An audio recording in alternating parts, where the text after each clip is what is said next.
Taiba academy কর্তৃক আয়োজিত Taiba academy কর্তৃক আয়োজিত ঈদুল আজহা তথা কোরবানির ঈদ উপলক্ষে বিশেষ ফেসবুক লাইভ সেশন ঈদুল আজহা ও কোরবানি সংক্রান্ত মাসালা মাসাইল বিষয়ে প্রশ্নোত্তর পর্ব আজকে আয়োজিত হচ্ছে। আজকের এই ফেসবুক লাইভ সেশনে আলোচক হিসেবে উপস্থিত রয়েছেন মিস্টার আলমদ্দিন, শিক্ষাবিদ, গবেষক ও দাঈ ইলাল্লাহ, ফাজিলাতুল শাইখ ডক্টর আব্দুল্লাহ কাফি। সম্মানিত শেখ দেরাবের মদিনা ইসলাম বিশ্ববিদ্যালয় হতে অনার্স মাস্টার্স ও পিএইচডি সম্পন্ন করেছেন এবং বর্তমানে হেরিটেজ আইডিয়াল একাডেমির প্রিন্সিপাল হিসেবে দায়িত্ব পালন করছেন। পাশাপাশি তাইবা একাডেমির একজন সিনিয়র শিক্ষক হিসেবেও তিনি রয়েছেন। সম্মানিত উপস্থিতি, আমরা আজকের লাইভ সেশনের শুরুতেই সম্মানিত শাইখের কাছ থেকে অতি সংক্ষেপে ঈদুল আজহা ও কোরবানি সম্পর্কে বক্তব্য লাভ করব ইনশাআল্লাহ। এরপরে আমরা মূল পর্বে যাব এবং আপনাদের যে সকল প্রশ্ন রয়েছে এই বিষয়ে সে প্রশ্নোত্তর গুলো আমরা শাইখ কাছ থেকে জেনে নেবো ইনশাআল্লাহ। তো এ পর্যায়ে আজকের লাইভ সেশনের শুরুতেই সম্মানিত শাইখের কাছ থেকে আমরা ঈদুল আজহা ও কোরবানি সম্পর্কে অতি সংক্ষেপে জানতে চাচ্ছি। সম্মানিত শাইখকে বিনীত অনুরোধ করছি এই বিষয়ে আলোকপাত করার জন্য। السلام عليكم ورحمة الله وبركاته. الحمد لله رب العالمين والصلاة والسلام على أشرف الأنبياء والمرسلين نبينا محمد وآله وصحبه أجمعين أما بعد. সম্মানিত দর্শক মণ্ডলী, দেশ ও বিদেশের যে যেখান থেকে আমাদেরকে দেখছেন, আপনাদের সবাইকে আজকের এই প্রোগ্রামে স্বাগত জানাচ্ছি। আপনারা নিশ্চয় অবগত আছেন যে আমরা খুবই মর্যাদাপূর্ণ সময় অতিক্রম করছি, বা আল্লাহ তাআলার রহমত, তিনি আমাদেরকে গুরুত্বপূর্ণ মর্যাদাপূর্ণ কিছু সময় উপনীত হওয়ার তৌফিক দান করেছেন। তার মধ্যে অন্যতম একটা বিষয়, আপনারা জানেন যে যে মাসগুলোতে আমরা আছি আরবি, যে মাসগুলো কিন্তু হারাম মাসের অন্তর্ভুক্ত, যেটি পবিত্র কোরআনে আল্লাহ তাআলা বলছেন মিনহা আরবাআতুন হুরুম। এবং বিশেষভাবে এই 4 মাস, যে 4টি হারাম মাস, সেটি হচ্ছে যুল কাদা, যুল হিজ্জাহ, মুহররম এবং হচ্ছে রজব। এই 4টি হারাম মাস। অন্যান্য সময়েও যে কাজগুলো নিষিদ্ধ, এই 4টি মাসেও কিন্তু নিষিদ্ধ, কিন্তু এই সময়ে বিশেষভাবে আহ এই যেগুলো শরীয়ত বহির্ভূত কাজ বা হারাম কাজ, সেগুলো পরিণতি অত্যন্ত ভয়াবহ। যেমনটা জাহিলি যুগেও কিন্তু তারা এই 4টি মাসকে শ্রদ্ধা করতো, এবং এমনকি যুদ্ধ বিগ্রহ থেকেও তারা নিজেদেরকে বিরত রাখতো এই 4টি মাসে। কিন্তু বর্তমানে কিন্তু সেটা কিন্তু আমরা দেখতে পাই না। যেমনটি দেখেছেন যে তখনকার মুশরিকরা এই 4টি মাস তারা সম্মান করতো, কিন্তু এখনকার মুশরিকরা সেটা কিন্তু মানে মোটেই তারা এ বিষয়ে ভ্রুক্ষেপ করে না। যেমনটা আমরা দেখতে পাচ্ছি ফিলিস্তিনে এই হারাম মাসের মধ্যেও তারা কিন্তু নিরীহ মুসলিমদের উপর তাদের নির্যাতন এবং হামলা অব্যাহত রেখেছে। তাহলে আমরা মানে বছরের মধ্যে যে 4টা মাস হারাম মাস, তার মধ্যে অন্যতম একটি মাস জিলহজ, সে মাসে আমরা উপনীত হয়েছে। তার থেকে যেটা গুরুত্বপূর্ণ বিষয়, সেটা হচ্ছে জিলহজ মাসের প্রথম 10 দিন। এই 10 দিন বিশেষভাবে আল্লাহ তাআলার নিকট অত্যন্ত মর্যাদাপূর্ণ সময়, যেটি তিনি যে দিনগুলো তিনি শপথ করেছেন, ওয়াল ফজর ওয়া লায়ালিন আশর, শপথ ফজরের, শপথ 10 রাত্রি। ইবনে আব্বাস, ইবনে জুবাইর এবং মুজাহিদ প্রমুখ মুফাসসিরগণ বলছেন যে 10 দিন 10 রাত্রি বলতে জিলহজ মাসের প্রথম 10 দিনকে বোঝানো হয়েছে। এবং আল্লাহ রাসূল সাল্লাল্লাহু আলাইহি ওয়াসাল্লাম থেকে সাব্যস্ত হয়েছে আফদালু আইয়ামিদ দুনিয়া ইয়ামুল আশর, দুনিয়ার মধ্যে সর্বশ্রেষ্ঠ দিনগুলো হচ্ছে এই জিলহজ মাসের 10 দিন। এই দিনগুলোর মধ্যে আছে আরাফার দিন, যেটা আমরা ইনশাআল্লাহ কিছুদিনের মধ্যেই পাবো, 9 তারিখ জিলহজ মাসের। সে মানে সামনে শনিবার, যেটা এই দিনটা অত্যন্ত মর্যাদাপূর্ণ। এই দিনে আল্লাহ তাআলা এই দিনকে পরিপূর্ণ করেছেন, আয়াত নাজিল হয়েছে এই দিনেই, আল-ইয়াউমা আকমালতু লাকুম দীনাকুম ওয়া আতমামতু আলাইকুম নি'মাতি ওয়া রাদিতু লাকুমুল ইসলাম দীনা। এবং এই দিন দোয়াকে বলা হয়েছে সর্বশ্রেষ্ঠ দোয়া, আফদালুদ দোয়া দোয়া ইয়াউমে আরাফা, সর্বশ্রেষ্ঠ দোয়া হলো আরাফার দিনের দোয়া।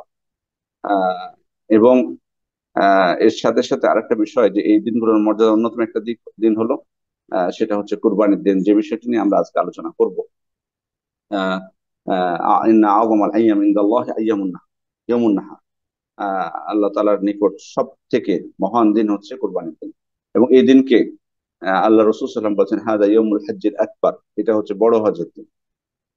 এই দিনগুলো মানে শ্রেষ্ঠত্বের একটা দিক হাফিজ ইবনে হাজার আসকালানি রাহমাতুল্লাহ আলাইহি বলেছেন, সেটি হচ্ছে যে সকল প্রকার মৌলিক ইবাদত গুলো এই দিনে একত্রিত হয়, এই 10 দিনে, যেটা বছরের অন্য সময় সম্ভব না। যেমন আমরা সালাত আদায় করছি, সেটা অন্য সময় পারি, এরপরে সদাকা, জাকাত, তারপরে সিয়াম।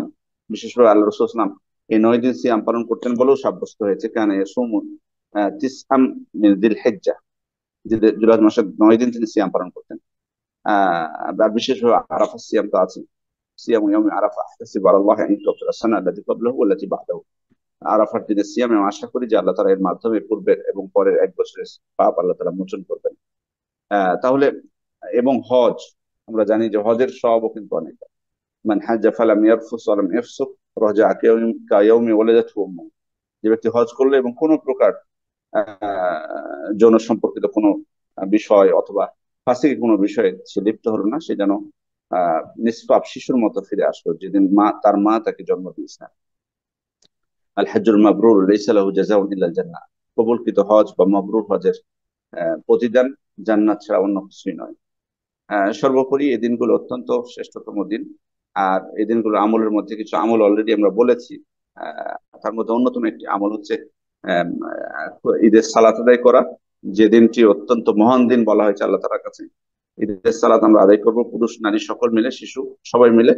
আর এর সাথে হলো যে আমরা কুরবানি করব। এটি অত্যন্ত একটা গুরুত্বপূর্ণ একটা ইবাদত, যেটি আল্লাহ তাআলা পবিত্র কোরআনে আমাদেরকে নির্দেশ দিয়েছেন, ফাসাল্লি লিরাব্বিকা ওয়ানহার। আপনার রবের জন্য আপনি সালাত আদায় করুন এবং আপনার রবের জন্য আপনি কুরবানি করুন। আমরা জানি যে সালাত কত শ্রেষ্ঠ একটা ইবাদত। যে ইবাদত যদি কেউ না করে, সে ইসলামের মধ্যেই থাকে না। এর সাথে যুক্ত করে দিয়েছেন আল্লাহ তাআলা কুরবানির মতো ইবাদত, যার মাধ্যমে এবং এটা থেকে প্রমাণিত হয় যে কুরবানি অত্যন্ত গুরুত্বপূর্ণ একটি ইবাদত। তো আমরা আহ, আজকের যে প্রোগ্রাম, এই প্রোগ্রামে আজকে আমরা ইনশাআল্লাহ কুরবানির বিষয়ে, বিশেষ করে জিলহজ মাসের 10 তারিখ আমাদের যে বিষয়গুলো করণীয়, যে বিষয়গুলো সে বিষয়ে, এবং কুরবানির বিষয়ে, কুরবানির বিভিন্ন মাসলা মাসাইল রয়েছে, সেগুলো বিষয়ে ইনশাআল্লাহ আমরা আপনাদের পাঠানোর যে প্রশ্নগুলো আছে সেগুলোর উত্তর দিব। এবং আপনারা প্রোগ্রাম চলছে, প্রোগ্রামে কমেন্ট বক্সে আপনাদের প্রশ্ন যদি থাকে কোনো গুরুত্বপূর্ণ, বিশেষ করে কুরবানির সংক্রান্ত যদি আপনাদের প্রশ্ন থাকে, সে প্রশ্ন করতে পারবেন। আমরা আপনাদের প্রশ্নগুলোর উত্তর দেওয়ার চেষ্টা করবো ইনশাআল্লাহ। আল্লাহ তাআলার কাছে দোয়া করি আল্লাহ যেন আমাদের এই শ্রেষ্ঠতম দিনগুলো, বিশেষ করে জিলহজ মাসের প্রথম 10 দিন, সেই 10 দিনের মর্যাদা যাতে আমরা বুঝতে পারি এবং এই দিনগুলোকে আমরা কাজে লাগাতে পারি এবং এই দিনের আমলগুলো আমরা করতে পারি, এবং আল্লাহ তাআলা যেন আমাদের আমল, যে কোনো সৎ আমলগুলোকে আল্লাহ তাআলা কবুল করে নেন। যে আমলগুলোর কথা আল্লাহ রাসূল সাল্লাল্লাহু আলাইহি ওয়াসাল্লাম বলেছেন, মা মিন ইয়াউমিন আল আমালুস সালিহু ফিহা আহাব্বু ইলাল্লাহ মিন হাযিহিল আইয়াম। এই দিনগুলোর থেকে এমন কোনো দিন নাই যে দিনের আমল গুলো আল্লাহ তাআলার কাছে এত প্রিয়। মানে এই দিনের 10 দিনের আমলগুলো আল্লাহ তাআলার কাছে সব থেকে প্রিয়। এমনকি আল্লাহ রাসূল সাল্লাল্লাহু আলাইহি ওয়াসাল্লাম বলেছেন জিহাদের থেকে। তো তার মানে বুঝতে হবে যে অত্যন্ত গুরুত্বপূর্ণ সময় আমরা যাতে অবহেলায় না কাটিয়ে দিই। আল্লাহ আমাদেরকে যে কোনো প্রকার সৎ আমল করার তৌফিক দান করুন। আল্লাহুম্মা আমিন। জি।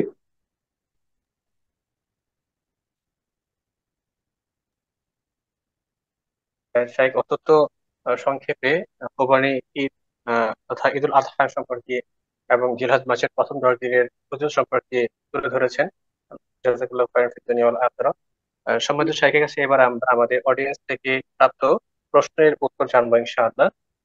শাইখ, আমরা প্রথমে যে প্রশ্ন পেয়েছি সেটি হচ্ছে কোরবানির ক্ষেত্রে কি নিয়ত করতে হবে, আর দ্বিতীয় হলো একটি গরুতে 7টি ভাগে কোরবানি দেওয়া যাবে কিনা। প্রশ্নটি করেছেন মোহাম্মদ মুশফিকুর রহমান। যদি শাইখ উত্তরটি দিতে। বিসমিল্লাহির রহমানির রহিম। জি, ওনার প্রথম প্রশ্ন, কুরবানির ক্ষেত্রে কি নিয়ত করতে হবে। কুরবানির ক্ষেত্রে আল্লাহর নৈকট্য। কুরবানির ক্ষেত্রে নিয়ত হবে এখানে যে আল্লাহর নৈকট্য লাভের জন্য আমি এই পশু কুরবানি করছি। এটি মনে মনে আপনি নিয়ত করবেন।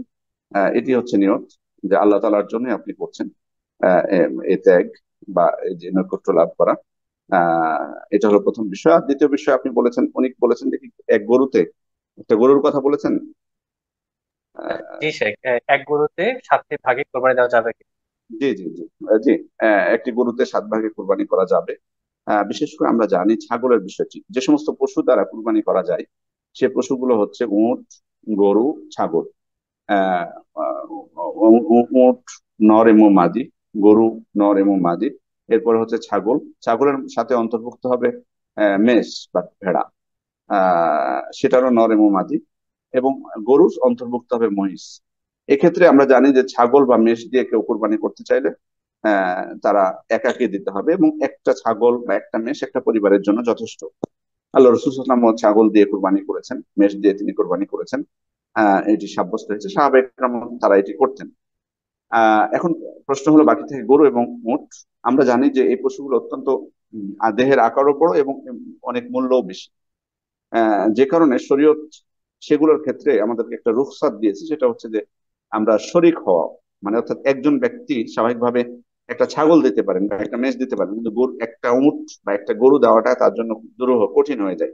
যে কারণে আল্লাহ তালা আমাদেরকে ছাড় দিয়েছেন, গরু বা উটে আমরা 7 জন শরিক হতে পারি। বিশেষ করে উটের ক্ষেত্রে অবশ্য 10 জন পর্যন্ত শরিক হওয়া যায়। সেক্ষেত্রে গরুর ক্ষেত্রে আপনি 7 জন, 7 জন পর্যন্ত আমরা শরিক হতে পারবো। কেউ যদি একাকি দিতে পারে দিবেন, কোনো অসুবিধা নেই।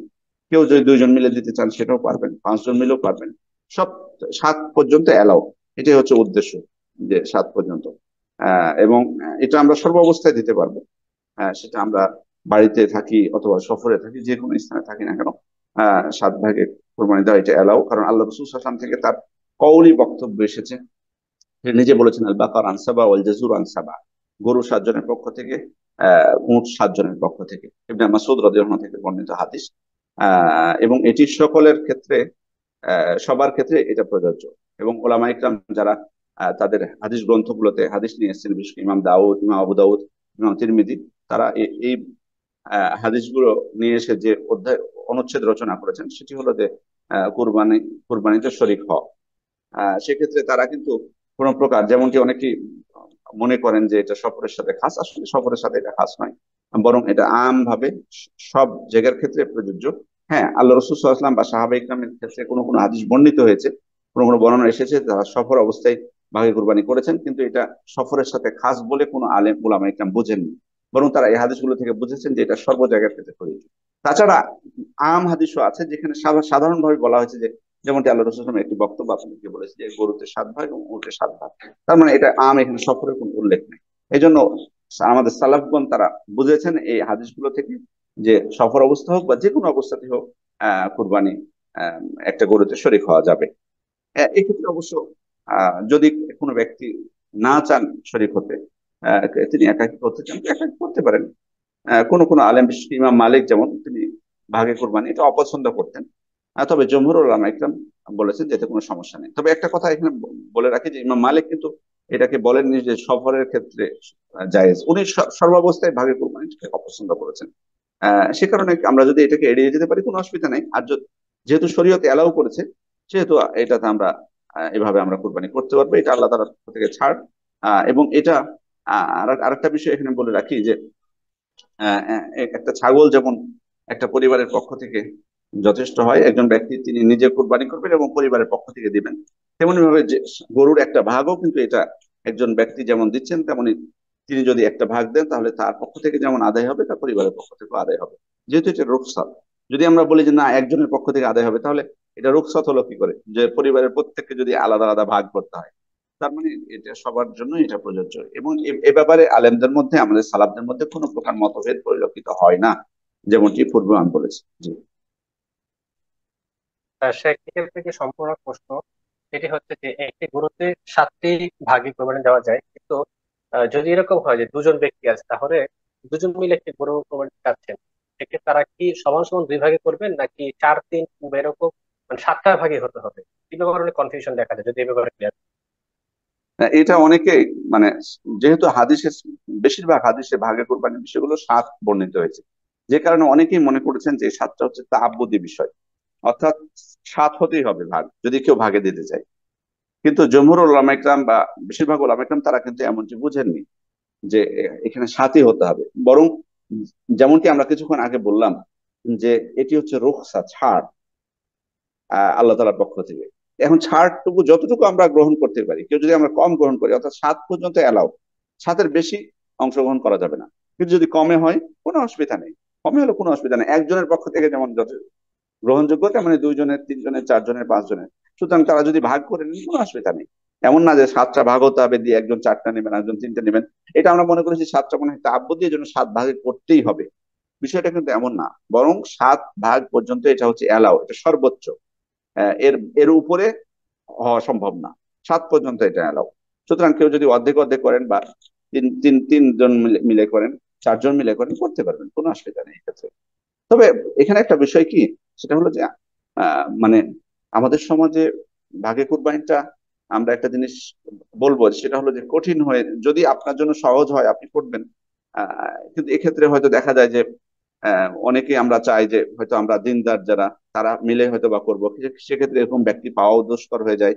আবার এক্ষেত্রে দেখা যাচ্ছে যে একটা গরুতে 7 জন দেওয়ার পর গোষ্ঠটা তো আসলে ভাগ করতে হয়, ভাগ করতে যে অথবা এখানে যেহেতু দেখা যাচ্ছে যে আরো গরুর অঙ্গ প্রত্যঙ্গ গুলো আছে গোস্ত ছাড়াও, সেটা ভাগ করতে যে হয়তো মনোমালিন্য হওয়ার একটা সম্ভাবনা থাকে। যে কারণে কোনো ব্যক্তি যদি মনে করেন যে আমি এসবের মধ্যে যাব না, আমি একটা করব, করতে পারেন এটা।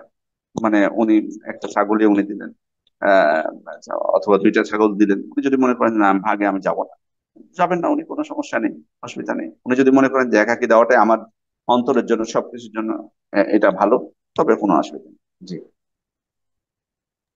জি শেখ, আশা করি আমাদের সম্মানিত দর্শকবৃন্দ বিষয়ে স্পষ্ট হয়েছে। শেখ, এরপরে আমরা যে প্রশ্ন দেখতে পাচ্ছি,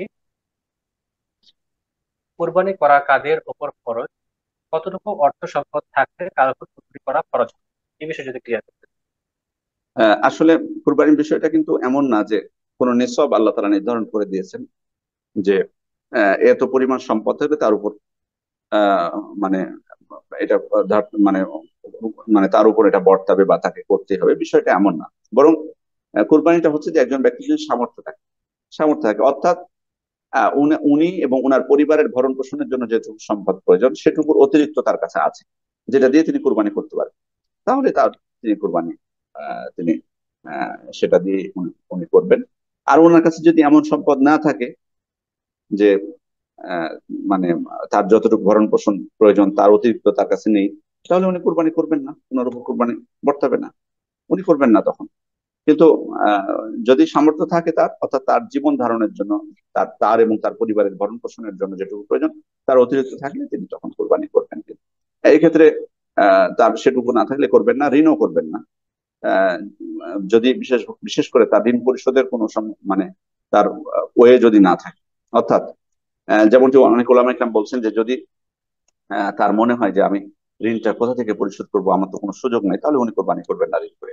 আর যদি কোনো ব্যক্তির ক্ষেত্রে এমন হয় যে সাময়িকভাবে কোরবানির সময় তার কাছে অর্থ নেই, কিন্তু তার সম্ভাবনা আছে যে কোরবানির পরপরই তার কাছে অর্থ চলে আসবে, আহ এরকম সম্ভাবনা থাকলে অনেক ওলামা ইকরাম বলছেন তাহলে তখন ওই অবস্থায় ঋণ করে উনি কোরবানি করতে পারেন, যেহেতু তার আহ নিশ্চয়তা আছে যে তিনি টাকা পেয়ে যাবেন সেক্ষেত্রে।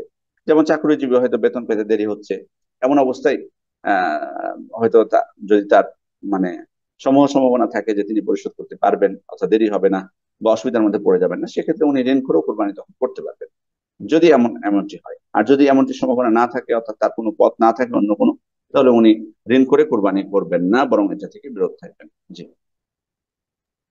জি শেখ, এরপরে প্রশ্ন এসেছে যে কোরবানি এর বিধান কি, এটা কি সুন্নাহ নাকি ওয়াজিব? যদি এই বিষয়ে জি। এক্ষেত্রে আসলে আমরা সালাফদের বা ইমামদের মত যদি আমরা দেখি, বিশেষ করে সাহাবা ইকরাম থেকে শুরু করে পরবর্তী তাবে তাবেঈনগণ, এক্ষেত্রে আমরা দেখি যে জমহুর উলামা ইকরাম তারা এই কুরবানিকে সুন্নাহ মুআক্কাদা বলেছেন। বিষয়টা আমরা একটু দর্শক মন্ডলীকে বলবো যে একটু বোঝার চেষ্টা করবেন বিষয়টা মনোযোগ দিয়ে। জমহুর উলামা ইকরাম, অধিকাংশ উলামা ইকরাম বলেছেন সুন্নাহ মুআক্কাদা। আর ইমাম আবু হানিফা রাহমাতুল্লাহ আলাইহি সহ আরো বেশ মুহাক্কিক কিছু ওলামা ইকরাম পরবর্তীতে এবং বর্তমান যুগেরও তারা অবশ্যই এটিকে বলেছেন যে এটি ওয়াজিব। তবে সুন্নাহ মুআক্কাদা যারা বলেছেন তাদের সংখ্যাই বেশি। এখন প্রশ্ন হলো যে আমাদের বর্তমান যুগেও অনেক আলেমদেরকে আমরা শুনতে পাই যে তারা এটিকে সুন্নাহ মুআক্কাদা বলছেন, এবং এটাও বলছেন অনেকে যে কুরবানি কেউ যদি ইচ্ছা করেও না করে, কোটিপতিও যদি হয়, তাহলে তার কোনো সমস্যা হবে না। এখন প্রশ্ন হলো, মানে এখানে বোঝার বিষয় যে আসলে আমরা যারা সুন্নাহ মুআক্কাদা বলছি, আমি আমাদের ইমামদের কথা বলছি না, আমরা যারা বলছি সুন্নাহ মুআক্কাদা, আসলে সুন্নাহ মুআক্কাদা বলতে আমরা কি বোঝাচ্ছি এটা? কারণ একটা জিনিস বুঝতে হবে যে এই পরিভাষাগুলো সালাফরা ব্যবহার করেছেন, তারা কি বুঝিয়েছেন সুন্নাহ মুআক্কাদা বলতে। সালাফদের মধ্যে কিন্তু সুন্নাহ মুআক্কাদা বলতে কেউ কেউ বুঝিয়েছেন যে কেউ যদি ইচ্ছা করে পরিত্যাগ করে সে পাপী হবে। সুন্নাহ মুআক্কাদা দ্বারা এটা কোনো কোনো মাযহাবে এটা পরিভাষা। সুন্নাহ মুআক্কাদা তাদের নিকট ইচ্ছাকৃতভাবে ত্যাগ করলে পাপী হয়। তো যদি তাই হয়ে থাকে যে ইচ্ছা করে পরিত্যাগ করলে সে পাপী হবে, সামর্থ্য থাকা সত্ত্বেও যদি না করে, তাহলে কিন্তু সুন্নাহ মুআক্কাদা আর ওয়াজিবের মধ্যে তখন কিন্তু কোনো পার্থক্য তেমন থাকে না। তাহলে আমরা যারা সুন্নাহ মুআক্কাদা বলবো, আমরা আসলে কি বুঝাচ্ছি এটার দ্বারা? আমরা কি এটার দ্বারা বুঝাচ্ছি যে কেউ পরিত্যাগ করলে পাপী হবে, নাকি বুঝাচ্ছি যে না কোনো সমস্যা নেই? যদি আমি বুঝাই যে হ্যাঁ সুন্নাহ মুআক্কাদা যদি সামর্থ্য থাকে তাহলে সে যদি ইচ্ছাকৃত ভাবে ত্যাগ করে তাহলে পাপী হবে, এটা যদি বুঝাই তাহলে আমি বলবো যে যারা ওয়াজিব বলেছেন তাদের মতে আপনি একই বক্তব্য দিলেন। ফলাফল কিছু না, ওনারা বলছেন ওয়াজিব আর আপনি বলছেন সুন্নাহ মুআক্কাদা। আর যদি আপনি বলেন যে সুন্নাহ মুআক্কাদা দ্বারা আমি বুঝাচ্ছি যে এটি ইচ্ছা করলে কেউ করলে নেকি পাবে, না করলে কোনো সমস্যা নেই, এটা যদি আপনি বোঝান তাহলে আমার এখানে কিছু কথা আছে। কথাটা কি? সেটা হলো যে যারা ওয়াজিব বলেছেন তাদের দলিলগুলো আমরা আসলে একটু খেয়াল করি। যারা ওয়াজিব বলেছেন তাদের দলিল হলো পবিত্র কোরআন থেকে যে আয়াতটি আমরা প্রথমে আপনাদেরকে বলেছি, ফাসাল্লি লিরাব্বিকা ওয়ানহার, আপনার রবের জন্য আপনি সালাত আদায় করুন, তার জন্য আপনি কোরবানি করুন। এখানে কিন্তু ওয়ানহার আমর, এবং আমরা জানি প্রাথমিকভাবে আমর দ্বারা ওয়াজিব কিন্তু বোঝায় যদি অন্য কোনো কারিনা না থাকে। এরপরে আল্লাহ রসুল সাল্লাল্লাহু আলাইহি ওয়াসাল্লামের বক্তব্য, তিনি বিদায় হজের ভাষণে বিশেষভাবে যেটি বলেছেন, ইয়া আইয়ুহান নাস ইন্না আলা কুল্লি আহলি বাইতিন ফি কুল্লি আমিন উযকিয়া, হে মানুষেরা তোমাদের প্রত্যেক পরিবারের উপর প্রতি বছর একটি করে কুরবানি অপরিহার্য। আলা, এখানে আলা শব্দ দ্বারাও যারা উসুলে বিজ্ঞান তারা বলেছেন আলা দ্বারা আবশ্যকতা বোঝায় বা অপরিহার্যতা বোঝায়। সে দৃষ্টিকোণ থেকে এই হাদিস দ্বারাও কিন্তু অপরিহার্যতা সাব্যস্ত হয়। এরপরে আল্লাহ রাসূল সাল্লাল্লাহু আলাইহি ওয়াসাল্লাম অন্য হাদিসে তার থেকে সাব্যস্ত হয়েছে, মান কানা লাহু সাআতুন ওয়া লাম ইউদাহি ফালা ইয়াকরাবান্না মুসাল্লানা, যে ব্যক্তির সামর্থ্য রয়েছে অথচ সে কুরবানি করলো না, সে যেন আমার ঈদগাহের নিকটবর্তী না হয়।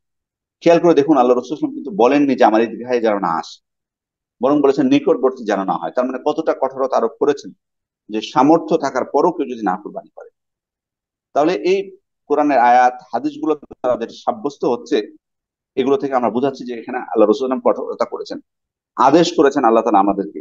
এগুলো দ্বারাও কিন্তু ওয়াজিব সাব্যস্ত হয়। যেন যারা ওয়াজিব বলেছেন তাদের তাদের কিন্তু মানে মতটা কিন্তু অধিক নিকটবর্তী বা অগ্রাধিকার যোগ্য।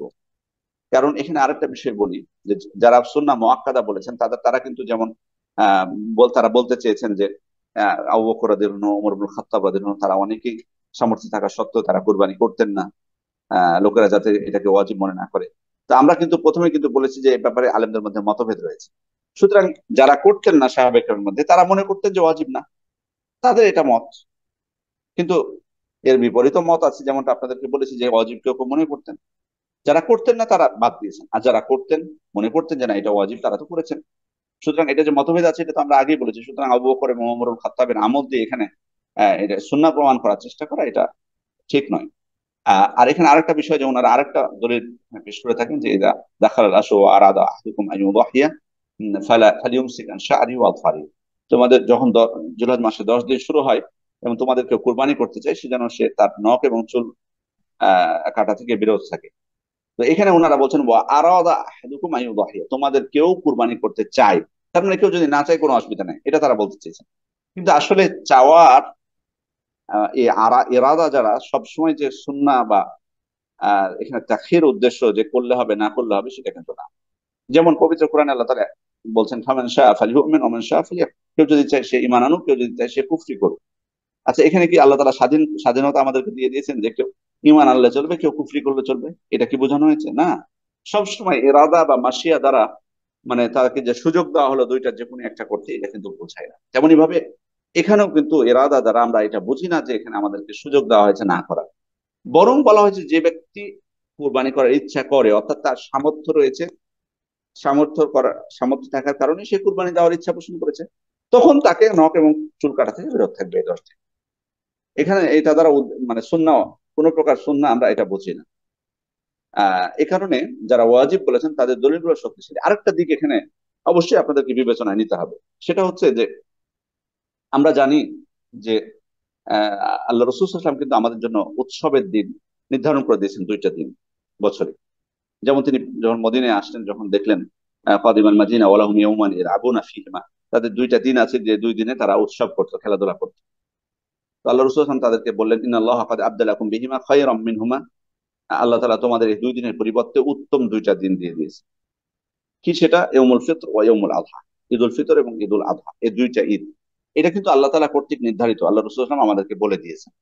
তাহলে এই 2টা দিন আমরা উৎসব হিসেবে গ্রহণ করব। আমরা জানি যে এই 2 উৎসবের মধ্যে একটা উৎসব হচ্ছে ঈদুল আযহা, যেটা পরিপূর্ণতা পায় কোরবানি করার মাধ্যমে। মানে এখানে শুধুমাত্র যে ঈদুল ফিতরের মতো আমরা সালাত আদায় করে আসলাম শেষ, বিষয়টা কিন্তু এমন না। বরং ঈদুল আযহায় আপনি ঈদের সালাত যেমন আদায় করবেন, আপনি কোরবানি করবেন। এবং আহ এই দিনে যাতে যারা অসচ্ছল দরিদ্র তারাও যাতে ঈদের আনন্দ থেকে বঞ্চিত না হয়, সেজন্য যারা কুরবানি করবেন তাদেরকে বলা হয়েছে যে গরিবদেরকে তারা যেন সদকা করেন। কুলু ওয়া তাসাদ্দাকু, কুলু ওয়াদাখিরু ওয়া তাসাদ্দাকু, তোমরা খাও, তোমরা জমা রাখো এবং তোমরা সদকাও করো। ফাকুলু মিনহা ওয়া আতইমুল বাইস আল ফাকির, তোমরা এখান থেকে খাও কোরবানির গোশত থেকে, এবং যারা অসচ্ছল দুস্থ দরিদ্র তাদেরকে খাওয়াও। ফাকুলু মিনহা ওয়া আতইমুল কানি ওয়াল মু'তার, তোমরা নিজেরা খাও এবং যারা ভিক্ষা করে না, চায় না, তাদেরকে খাও, এবং যারা ভিক্ষুক তাদেরকেও খাও। তার মানে দরিদ্রদেরকে খাও। তাহলে এখানে বোঝা যাচ্ছে যে যারা কুরবানি করবেন তাদেরকে নির্দেশ দেওয়া হয়েছে দরিদ্রদেরকে সদকা করার জন্য। কেন? যাতে তারা ঈদের আনন্দে শরীক হতে পারে। তাহলে খেয়াল করে দেখুন যে এখানে আমাদেরকে বলা হলো যে নিজেরা খেতে এবং দরিদ্রদেরকে দিতে। এখন একজন ব্যক্তি সচ্ছল, সচ্ছল উনি, তবুও তিনি কুরবানি তিনি করলেন না। তাহলে তাহলে তাহলে তিনি মানে এখানে তো আল্লাহ তাআলার এই উৎসবের উদ্দেশ্য হচ্ছে যে সবাই এখানে ওই ওই দিনটা যারা জবাই করবে তারা তো খাবেনি, আর যারা জবাই করবে না তারাও যাতে খেতে পায়। এখানে ওনার সামর্থ্য থাকা সত্ত্বেও, যে ব্যক্তির সামর্থ্য রয়েছে, উনি কি আরেকজনের দিকে চেয়ে থাকবেন যে উনি যখন গোস্ত দিয়ে যাবে তখন উনি খাবেন? বিষয়টা তো এমন না। তার মানে এই আয়াত থেকেও কিন্তু বোঝা যায়, ইঙ্গিত রয়েছে এই আয়াতে, যে যারা সামর্থ্যবান তারা অবশ্যই কুরবানি দিবেন, তারা সেখান থেকে নিজেরা খাবেন এবং সদকা করবেন। নাহলে সামর্থ্যবানরা যদি কুরবানি না করেন, তো দরিদ্ররা পাবে কোত্থেকে? তার মানে সামর্থ্যবান যারা তারা অবশ্যই কুরবানি করবেন, তারা অবহেলা করবেন না এটা নিয়ে। আহ, একটা যে বিষয় যদি আপনারা নিজেরাও কল্পনা করেন তাহলে কিন্তু বুঝতে পারবেন যে আহ ঈদুল আজহায় আপনি ঈদের সালাত আদায় করে আসলেন, আপনি কোনো কুরবানি দিচ্ছেন না, তা আপনার পরিবারের অবস্থাটা কি হতে পারে? আপনার পরিবারের অবস্থা কি হবে? কি তাদের মনে আনন্দ থাকবে সেদিন? আপনার স্ত্রী, আপনার ওয়াইফ, আপনার সন্তান সন্ততির মনে আনন্দ থাকবে তারা যখন দেখবে যে বাইরে সবাই কুরবানি করছে, আপনার কোনো কুরবানি নেই, এবং আপনি অপেক্ষা করে আছেন কেউ যখন দিয়ে যাবে তখন আপনি খাবেন? না, এটা অবশ্যই আপনার তখন আহ এটা সেদিনের আনন্দটা কিন্তু তারা উপভোগ করতে পারবে না। এটা স্বাভাবিক, আপনারা আপনারা নিজেরাও এটা বুঝেন। তাহলে আপনার সামর্থ্য থাকার পরও কেন এই অবস্থার মধ্যে আপনার পরিবারকে আপনি ফেলবেন? এই জন্য সার্বিক অবস্থা বিবেচনায় পরিভাষাগুলোর দিকে আমরা উম, না তাকিয়ে আমাদের উচিত হচ্ছে সুন্নাতটাকে গুরুত্ব দেওয়া। আমার যদি সামর্থ্য থাকে আমি করবেন, এটাই হচ্ছে বিষয়। তাহলে কিন্তু আপনি আর মতভেদের মধ্যে নিজেকে জড়ালেন না, আর এসবের কথার কোনো প্রয়োজন নাই। আমরা আসলে এই ধরনের কথা কেন আমরা বলতে যাবো যে আপনার যদি মানে মিলিয়ন বিলিয়ন টাকা থাকে আপনি কোরবানি করলে পাপী হবেন না? এটা তো অনুৎসাহিতমূলক কথা হয়ে গেল। আর আমরা যারা সুন্নাহকে পছন্দ করি, সুন্নাহর পক্ষে আমরা কথা বলি, সুন্নাহকে বিজয়ী করতে চাই, সুন্নাহকে ধারণ করতে চাই, শক্তিশালী করতে চাই, বিজয়ী করতে চাই, তারা আমরা মানুষকে সুন্নাতের দিকে, আমরা যদি আমরা এটা সুন্নাতও ধরি, তো সুন্নাতের প্রতি আগ্রহী আগ্রহী করে তুলবো। উল্টো এমন কথা কেন বলবো যে তারা সুন্নাতটাকে অবহেলা করবে? কোনো দিক থেকে আসলে যায় না। সেজন্য আমি বলবো যে আল্লাহ তাআলা কর্তৃক নির্ধারিত এই উৎসবের দিনে আপনি চেষ্টা করবেন যে যাতে বৈধ পন্থায় আনন্দ পায়, আপনি আনন্দ পান, আপনার পরিবারও পায়। তা এই এই জিলহজ মাসের এই উৎসবের দিনে আনন্দটা পরিপূর্ণতা পাবে শরীয়ত কর্তৃক নির্ধারিত এই ইবাদতটা পালনের মাধ্যমে, যেটা হচ্ছে কুরবানি। সুতরাং এটাকে জি আমরা যাতে অবহেলা সেক্ষেত্রে না করি, চেষ্টা করবো সেটা। জি। জি শেখ আলহামদুলিল্লাহ, শেখ অত্যন্ত চমৎকার ভাবে ক্লিয়ার করেছেন। আলহামদুলিল্লাহ, আশা করি আমাদের দর্শকবৃন্দ বিষয়টা ভালোভাবে উপস্থাপন করতে পারবেন হুম। যে কোরবানির বিধান সুন্নাত মুআক্কাদা বা ওয়াজিব যেটাই হোক, অবশ্যই আমাদের জন্য এটা পালন করা কর্তব্য। তো সে এবং এক্ষেত্রে আরো কিছু পরিবার প্রশ্ন এসেছে। সেক্ষেত্রে প্রশ্ন হচ্ছে এরকম, যে মেয়েদের কোরবানি দেওয়ার বিধান কি? আর স্বামী স্ত্রী দুজনে যদি সামর্থ্যবান হয় তাহলে দুজনকে কোরবানি কোরবানি দিতে হবে কিনা, নাকি স্বামী গরুতে যদি একটা ভাগে কোরবানি দেয় তাহলে তার স্ত্রীর জন্য পরিবারের জন্য যথেষ্ট হয়ে যাবে, যেমনটা আপনি পূর্বে ইঙ্গিত দিয়েছেন এই বিষয়ে ক্লিয়ার? জি। স্বামী স্ত্রী দুজনই যদি স্বাবলম্বী হন স্ত্রীকে দিতে হবে না, স্বামী দিলে যথেষ্ট। এটা একজন ব্যক্তি তিনি তার পক্ষ থেকে এবং পরিবারের পক্ষ থেকে করবেন, এজন্য তখন দুজনকে দিতে হবে না। হাজবেন্ড যদি দেন এটাই তার জন্য যথেষ্ট, তার পরিবারের জন্য যথেষ্ট। সুতরাং পরিবারের অন্য সদস্যদেরকে আর তখন দিতে হবে না, যেহেতু তার স্ত্রী তার পরিবারের অন্তর্ভুক্ত। সেজন্য তাকে তখন এটা কোরবানি আর করতে হবে না আলাদাভাবে। তবে যদি উনি করতে চান, অর্থাৎ হাজবেন্ড দিয়েছেন কোরবানি, স্ত্রী বলছে আমার যেহেতু সম্পদ আছে আমি একটা কোরবানি করতে চাই, তো উনি কিন্তু করতে পারবেন, এটা এলাও। উনি কোরবানি উনিও করতে পারবেন। আর বিশেষ করে যদি কোনো পরিবারে এমন থাকে যে হাজবেন্ড হয়তো মারা গেছেন, তো হয়তো মহিলা আছেন, তার সন্তানরা আছে, ছোট সন্তানরা, সেক্ষেত্রে উনি যদি সামর্থ্য থাকে উনি করবেন। যেমনটা কিছুক্ষণ আগেই বললাম যে যেহেতু এটা আমাদের উৎসবের দিন, ঈদের দিন, আনন্দের দিন, আর এই জিলহজ মাসে এই আনন্দটা উৎসবটা পরিপূর্ণতা পায় এই ইবাদতটা পালনের মাধ্যমে, সেহেতু উনি তখন উনার সামর্থ্য থাকলে উনি তখন করবেন। জি। জি স্যার, এরপর প্রশ্ন এসেছে কোরবানি দেওয়ার পরে একটি কথা রয়েছে যে কোরবানির গোশত তিন ভাগ করে বিতরণের জন্য। তো সেটা যদি না করে নিজে সব গোশত ভক্ষণ করে, তাহলে এটা জায়েজ হবে কিনা যদি বলতেন। না, কুরবানির গোশত সম্পূর্ণ আপনি ভক্ষণ করতে পারবেন না নিজে নিজে। আহ, বরং আপনাকে অবশ্যই সদাকা করতে হবে, সদাকা থাকবে, যেমনটা কিছুক্ষণ আগে কয়েকটা আয়াত আমি উল্লেখ করছি, ফাকুলু মিনহা ওয়া আতিমুল বাইসাল ফাকির, ফাকুলু মিনহা ওয়া আতিমুল কানি ওয়াল মুতার, এরপরে কুলু ওয়াদাখিরু ওয়া তাসাদ্দাকু। এবং কুরবানির বিষয়গুলোতে যে যেই কোরআনে আয়াত বা হাদিস এসেছে প্রত্যেকটা সদাকার কথা বলা হয়। সেজন্য ওলামা ইকরাম সবাই এ ব্যাপারে একমত যে অবশ্যই সদাকা করতেই হবে। হ্যাঁ, আপনি সদাকাটা আপনার বেশি হবে না আপনার খাবারটা বেশি হবে, সেক্ষেত্রে ফতোয়া নয়, মানে এক্ষেত্রে যে একেবারে সমান হতে হবে বিষয়টা এমন না, সমান হতে হবে বিষয়টা এমন না। তবে আহ, মানে বিশেষ করে যারা সাধারণত ওলামা ইকরামের নির্দেশনা হলো যে সাধারণত যারা সারা বছরই খেতে পান তারা সদাকাটাই বেশি করার চেষ্টা করবেন। আর সারা বছর যারা খেতে পান না, হয়তো কুরবানিটা দিয়েছেন, তারা যদি বেশি বেশি অংশ খেয়ে ফেলেন আর কম অংশ সদাকা করেন, অসুবিধা নেই। আর তিন ভাগের যে বিষয়টা আপনি যেটা ইঙ্গিত দিয়েছেন, সেটা ইবনে আব্বাস রাদিয়াল্লাহু আনহুমা, ইবনে ওমর রাদিয়াল্লাহু আনহু থেকে অনেক প্রমুখ সাহাবী থেকে বর্ণিত হয়েছে যে নিজে খাবে, সদাকা করবে এবং হাদিয়াও দিবে প্রতিবেশীদেরকে বা আত্মীয় স্বজনদেরকে, বিশেষ করে যারা কোরবানি করতে পারে।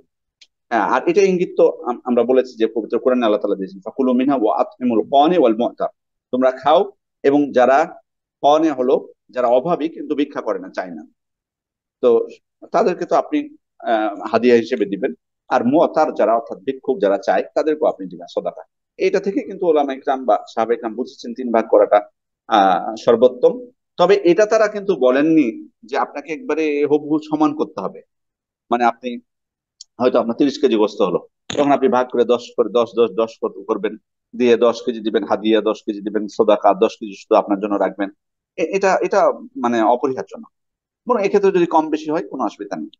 তো যেমনটা বলেছি যে আপনি আপনি যদি সারা বছরই অর্থাৎ সচ্ছল বিত্তশালী যারা, তারা তো আসলে সারা বছর খেতে পান, তারাই তাদের প্রতি অনুরোধ থাকবে বেশিরভাগ যাতে তারা সাদাকা করে দেন। কিন্তু উল্টোটা হচ্ছে আমাদের সমাজে এখন, মানে সবাই মানে ডিপ ফ্রিজ নিয়ে চেষ্টা করে যে জমিয়ে রাখার জন্য। জমিয়ে রাখাটা অন্যায় না, জমিয়ে রাখতে পারবেন, বাট আপনি চেষ্টা করবেন যে এই দিনে যাতে দরিদ্র যারা তারা যাতে আপনি তাদেরকে আনন্দ দিতে পারেন, তাদেরকে দান করতে পারেন, এটা খেয়াল রাখতে হবে। জি। জি স্যার, বিষয়টা ক্লিয়ার হয়েছে আলহামদুলিল্লাহ। এরপরে আরো কিছু প্রশ্ন হচ্ছে, কোরবানি সংক্রান্ত আসলে আলহামদুলিল্লাহ অনেক প্রশ্ন এসেছে, সবগুলো জরুরি প্রশ্ন। একটা প্রশ্ন হচ্ছে যে ভাগে কোরবানি দেওয়ার সময় যদি কোনো একজনের উপার্জন হারাম হয় এবং বাকিদের কোরবানি যদি হালাল হয়, তবুও কি সবার জন্য শুদ্ধ হবে? এক্ষেত্রে আরেকটা উল্লেখ করেছেন, বিশেষ করে যারা ব্যাংকে চাকরি করে, সুদী ব্যাংকে কত উদ্দেশ্য করেছেন, তাহলে ব্যাংকে চাকরিজীবীদের সাথে ভাগে কোরবানি দেওয়া যাবে কি? এভাবে আসলে ক্লিয়ার করতে। আসলে বিষয়টা হলো যে আমরা সর্বদা শুধু কুরবানির ক্ষেত্রে না, আমার আপনার জীবনে আমরা সর্বদা চেষ্টা করবো ভালো মানুষের সাথে থাকার জন্য, সর্ব অবস্থায় চেষ্টা করতে হবে এটা। ভালো মানুষ, তাকওয়াশীল মানুষদের সাথে থাকার চেষ্টা করতে হবে যে কোনো বিষয়গুলোতে, এটা আমরা চেষ্টা করবো। সেক্ষেত্রে তার একটা বিষয় হচ্ছে কুরবানি করা। সেক্ষেত্রে যখন আমরা কুরবানি করতে যাব, তখন অবশ্যই আপনি আপনার মনের সাথে, আপনি যারা তাকওয়াশীল তারাও যেন যেন এবং আপনার মনের সাথে যাদের মিল হবে। কারণ এই বিষয়টাতে আমি কিছুটা ইঙ্গিত দিয়েছি যে অনেক সময় হয়তো যার সাথে আপনার পরিচয় নেই ভালোভাবে, অথবা খুব বেশি হয়তো আদান প্রদান নেই, তার সাথে এটা করতে যে হয়তো অনেক কিছু নিয়ে হয়তো বা মনোমালিন্য হতে পারে। এই জন্য আহ তাকওয়াশীল মানুষদের সাথে আপনি যেমন দিন পালন করেন, দিন যারা মেনে চলেন এবং আপনার নিকটবর্তী অথবা আপনার সাথে সহমত আছে তাদেরকে নিয়ে আপনি কোরবানিটা করার চেষ্টা করবেন যদি আপনি করতে চান।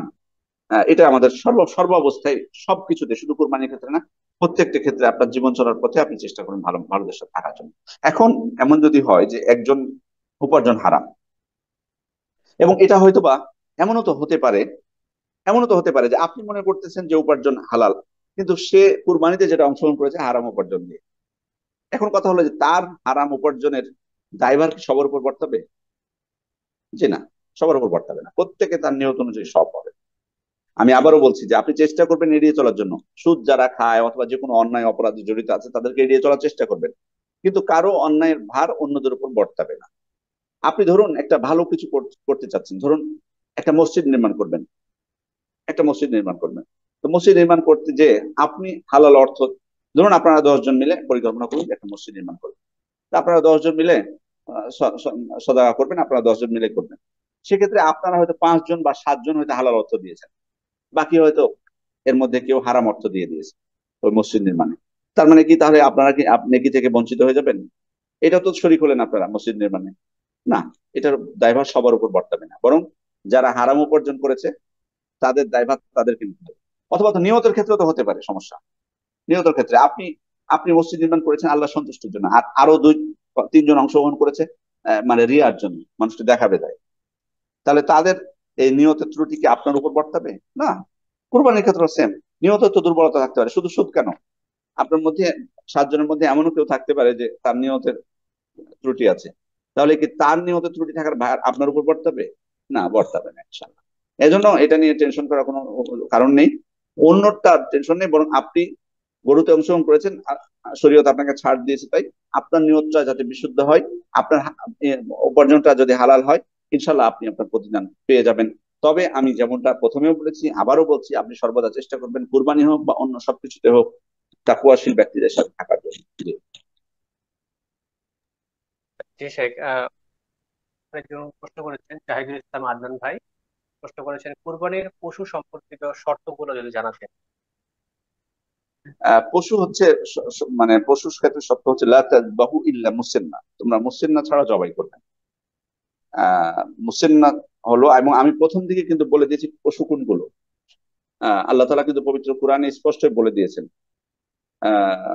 সেটা হলো মেষের মধ্যে নর এবং মাদি, ছাগলের মধ্যে নর এবং মাদি, গরুর মধ্যে নর এবং মাদি, উটের মধ্যে নর এবং মাদি, এই যে 8 প্রকার বলে দিয়েছেন, এগুলো আপনি কোরবানি করবেন এই পশুগুলো। আর গরুর সাথে যুক্ত হবে মহিষ।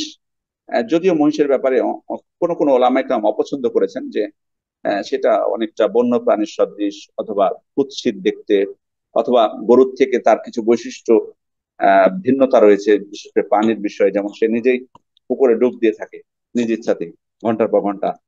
কিন্তু গরু সাধারণত স্বাভাবিক গরুগুলো তারা পানিতে নামতে চায় না। এভাবে কিছু পার্থক্য করে তারা অপছন্দ করেছেন কেউ কেউ মহিষ কুরবানি। তবে সঠিক কথা হলো যে মহিষ গরুর অন্তর্ভুক্ত, যে কারণে মহিষ দিয়ে কুরবানি আমরা করতে পারবো। এগুলো হলো পশুর ব্যাপার। আর পশুগুলোর ক্ষেত্রে শর্ত হচ্ছে যে মুসেন না হতে, মুসেন না হতে হয়। মুসেন নাকি, সেটা হলো যে তার দুধ দাঁত ভেঙে নতুন দাঁত উঠা।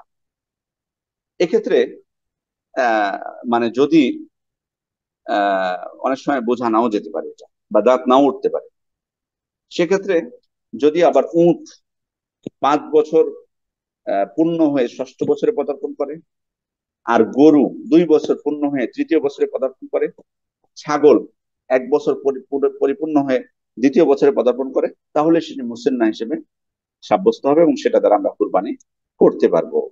এ কারণে কারো যদি বয়স জানা থাকে কোনো পশুর, অর্থাৎ সে বাড়িতে প্রতিপালন করেছে অথবা পাশে কোনো প্রতিবেশী প্রতিপালন করেছে, সেক্ষেত্রে নিশ্চিত যদি হয় যে ছাগলের বয়স 1 বছর হয়ে গেছে, গরুর বয়স 2 বছর হয়ে গেছে, উটের বয়স 5 বছর হয়ে গেছে, তাহলে তুমি সে পশু দ্বারা কুরবানি করতে পারবেন, যদিও নতুন দাঁত না উঠে থাকে।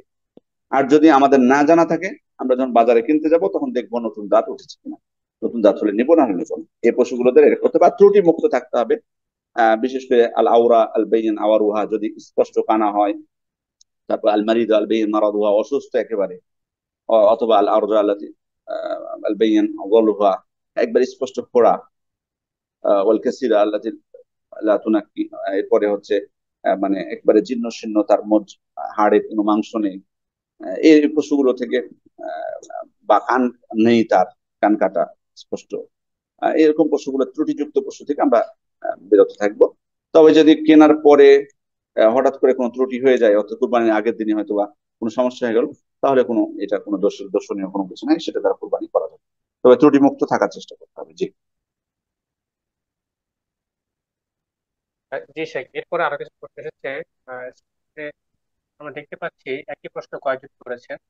সেটা হচ্ছে একই পরিবারের দুই ভাই যদি উপার্জনক্ষম হয়, তাহলে আহ, তারা যেহেতু দুই ভাই উপার্জন করে, তারা দুইজনই কোরবানি দিবে নাকি যে কোনো একজন কোরবানি দিলে হয়ে যায় পরিবারের পক্ষ থেকে, যেমনটা উল্লেখ করেছেন। আর আরেকটা সম্পূর্ণ প্রশ্ন এসেছে যে সেক্ষেত্রে যেহেতু একান্নবর্তী ফ্যামিলি, সেক্ষেত্রে যিনি কোরবানি দিবেন তিনি কি তার পক্ষ থেকেই দিবেন, নাকি পরিবারের যিনি কর্তা অর্থাৎ বাবার পক্ষ থেকে কোরবানি দিবেন? না, বাবার পক্ষ থেকে না, বাবার পক্ষ থেকে বাবা দিবেন। বাবার যদি সামর্থ্য থাকে উনি দিবেন। ওনার যদি সামর্থ্য না থাকে, বাবা আপনার পরিবারের অন্তর্ভুক্ত। ওনার যদি সামর্থ্য থাকে উনি দিবেন। ওনার যদি সামর্থ্য না থাকে, আপনার বাবা আপনার পরিবার অন্তর্ভুক্ত। আপনি যেটা দিচ্ছেন সেটাই যথেষ্ট হয়ে যাবে সবার জন্য।